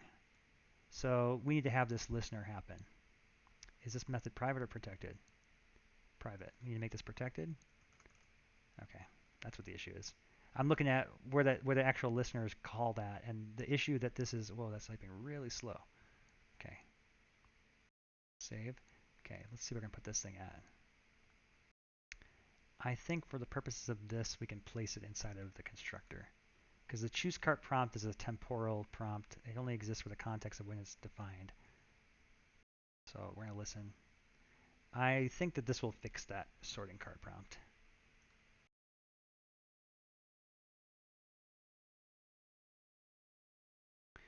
Okay, so here we go. Let's see if we can get one last thing working before we close out the stream today. Publish my definitions editor. I'm taking a guess. I think that's what the issue is, though. And with that, I think we'll have this fully functional. And then it's just a matter of doing the little cleanup tasks like changing the name, getting rid of this background, and so forth. And then obviously the storefront will be its own separate piece where we need to get the gold prices actually working and allowing me to buy gold. But we're well on our way here to creating something awesome. Let's close this down.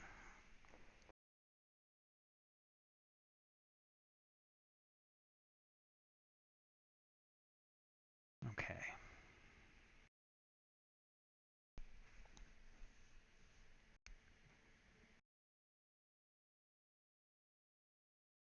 Cross his fingers, says Outlander. Okay. It could be that simple. Could be. That's my theory, because I know that that listener would not be assigned. Okay, test, start scenario. Here we go.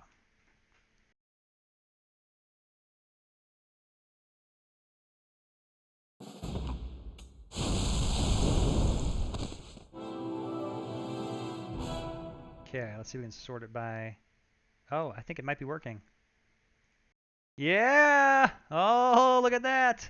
Sort by A to Z. There we go. Let's search it by... Show me all the red cards I can pick from. Look at that. Oh, that's slick. That is awesome. So we can have the sort filter built directly into merchants. How awesome is that? How many RPGs can you go into right now where you can tell the merchant, I'm looking for this. Do you have one? That's pretty cool. So now it actually works pretty cohesively. We can have a merchant. Yeah, Clever Name says, victory. Hey, the pancreas. Clap, clap. Yes, indeed. That's pretty exciting. Can you sort by red and low to high? Heck yeah, you can. There you go. Red and low to high. There we go. We can even group them. So if you want to have them grouped by stuff, put the spells together and the units together. Or let's take this filter off. Look at that. So now it's sorting it by low to high, card type. Oh, here, we can group it by. This is the group bys. So I'm showing all of the units and spells. Let's group it by type. So now it's grouped it by units, then spells, and if I do both, it'll group it by magic and spells. So here's all the red cards, red units, red spells, gold units, gold spells, neutral units. Sweet! The Pancreas. Been stalking on the stream, but have gnarly bad internet, so couldn't interact much. Oh, too bad. Yeah, this has been a pretty good stream. We've had we're well on our way here to getting in some awesome solutions to our deck building as well as strategic resource management. Okay, so I think that's all the functionality I'm going to create today. I'm going to end the stream on a win, but we'll review really quick for everyone who's just joined at the end what's been going on. Clever Name says you need to buy me a new internet, or you need to buy a new internet to Pancreas. Yeah. Okay, so let's go ahead and we're going to pop over to the preview of the first dungeon because I don't know that Pancreas saw this, and I'm sure some other folks missed this part.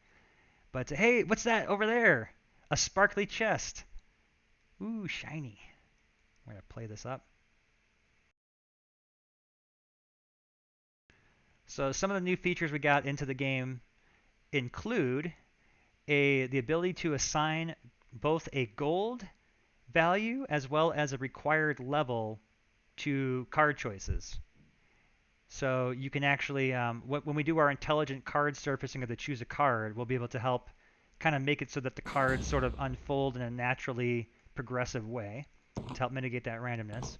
All right, so I'm going to kill these guys. I'm going to slay this goblin here, or slay the skeleton. And then I'll pick the dragon. Okay. Yeah, so you can see we have these gold icons on the cards. These are meant to be disabled. I just have them on by default now.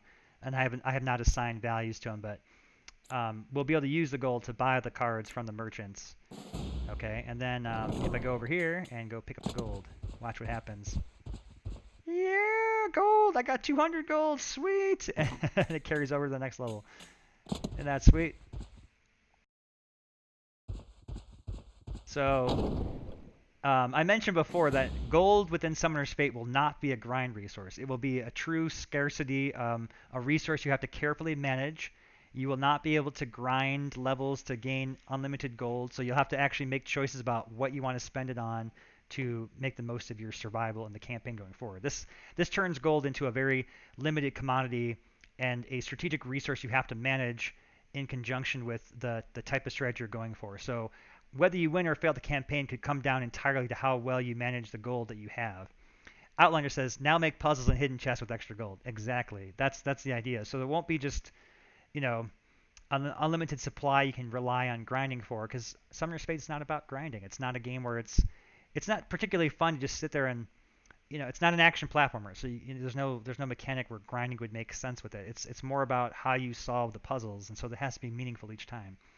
So gold will be limited. Really quick, here's the cool thing. I added just some triggers here to control the treasure chest. We'll eventually make these probably more built into the global rules, and then the actual amount of treasure may be varied. In fact, I've thought about ideas even where having like the world itself may have like 10,000 gold in it or something like that, and then it just randomly distributes it throughout the world into different chests so you can find it.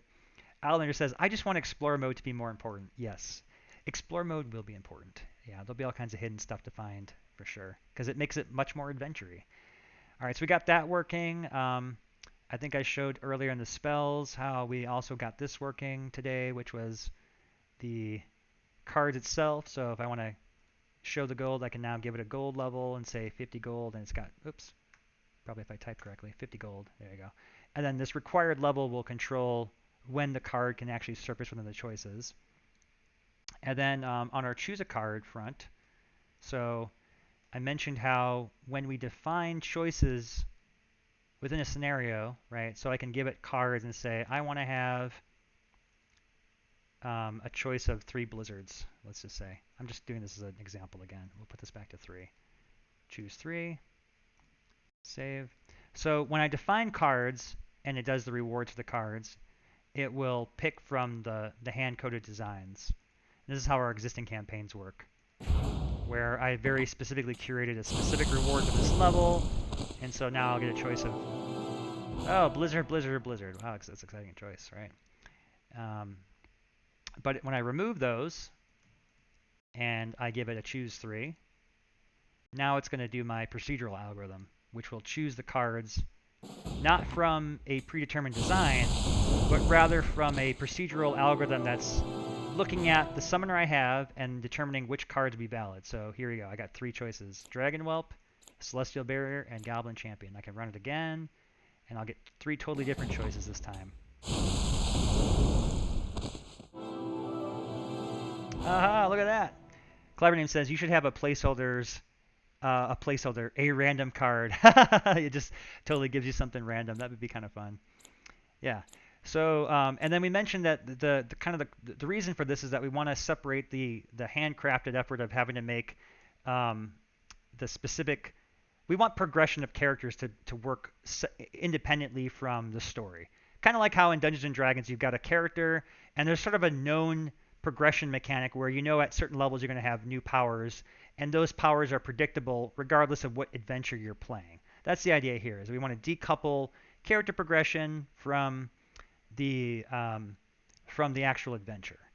All right. And I mentioned before how while this is really cool with a small subset, as the card set becomes larger, it becomes harder and harder to make a meaningfully strategic deck because you can't necessarily get the cards you need to have the synergy. So the way we mitigate that is we introduce greater increasing amounts of choices. So whereas here I pick 3 cards, now I could say let's pick out of 6 and hit save. And so you can imagine, actually we'll start even smaller. So let's say you have 2 cards. Maybe when you're a level 1 character, you just pick out of 2 cards. So it's really simple.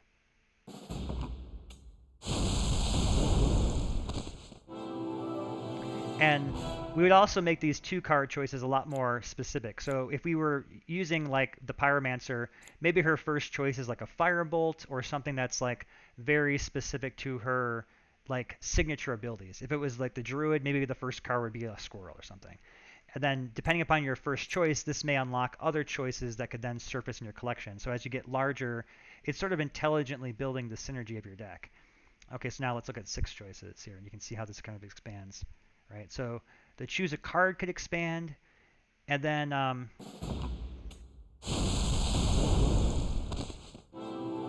look at that. Okay, so now I got 4 choices, and look at how cool this is. So we got this working today. We're at, oh wait, that's disappointing. That should have had that been.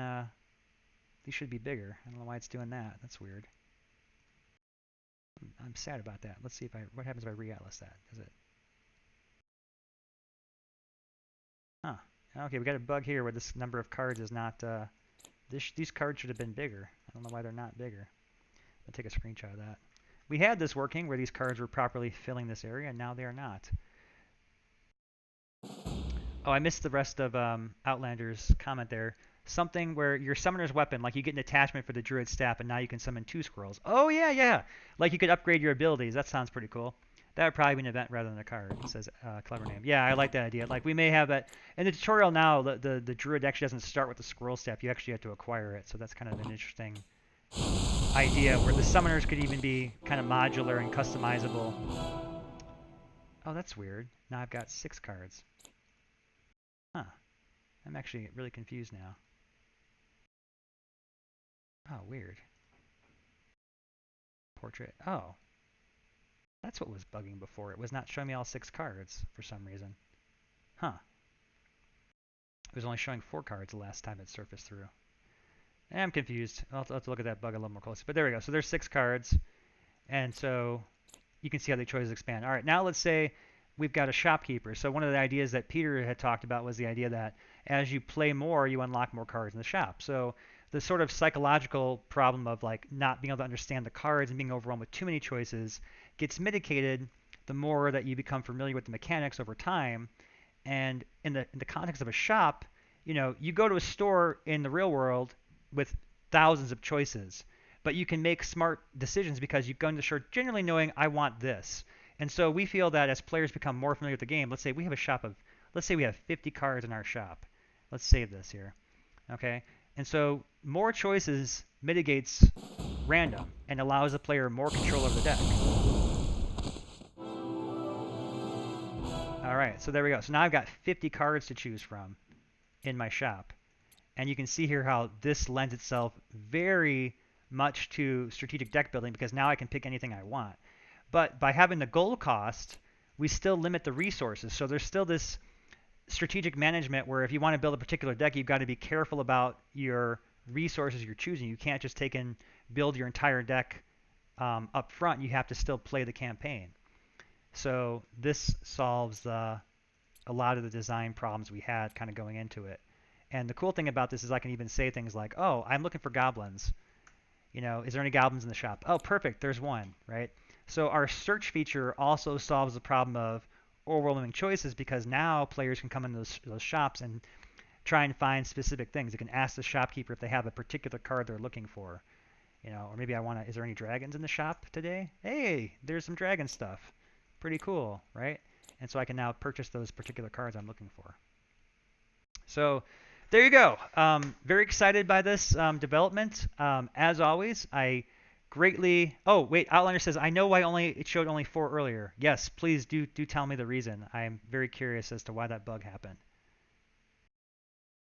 Your sorting didn't reset, so you weren't looking at all the cards. Oh, thank you. Yes, the sorting didn't reset. Okay, that makes total sense. Awesome progress, says Clever Name. Thank you. Okay, good. All right, I gotta make sure that the sorting resets. Make sure sorting resets for a choose card prompt. Yes, that's a good call out. Yeah. Thank you. That is exactly what was happening. Good call, because the button was lit up too. We should have noticed that. Okay, cool. So yeah, as always, guys, thank you so much for the continual feedback and support, both on Discord, our forums, and here on Twitch. These discussions are obviously very meaningful to us. The feedback is immensely helpful at helping us move the needle closer toward the ultimate vision of groundbreaking, amazing, awesome game that will change the face of gaming type of experience we want to create. And you guys have my extreme gratitude for being here with us today. And we look forward to doing this again with you again next week. And I will, of course, be in the Discord now and throughout the week. So if there's any further follow-ups or suggestions, I'll be dropping in updates there as well as on our forums. So let's keep in touch. And I look forward to seeing you guys again next week. All right. Thank you so much, and farewell.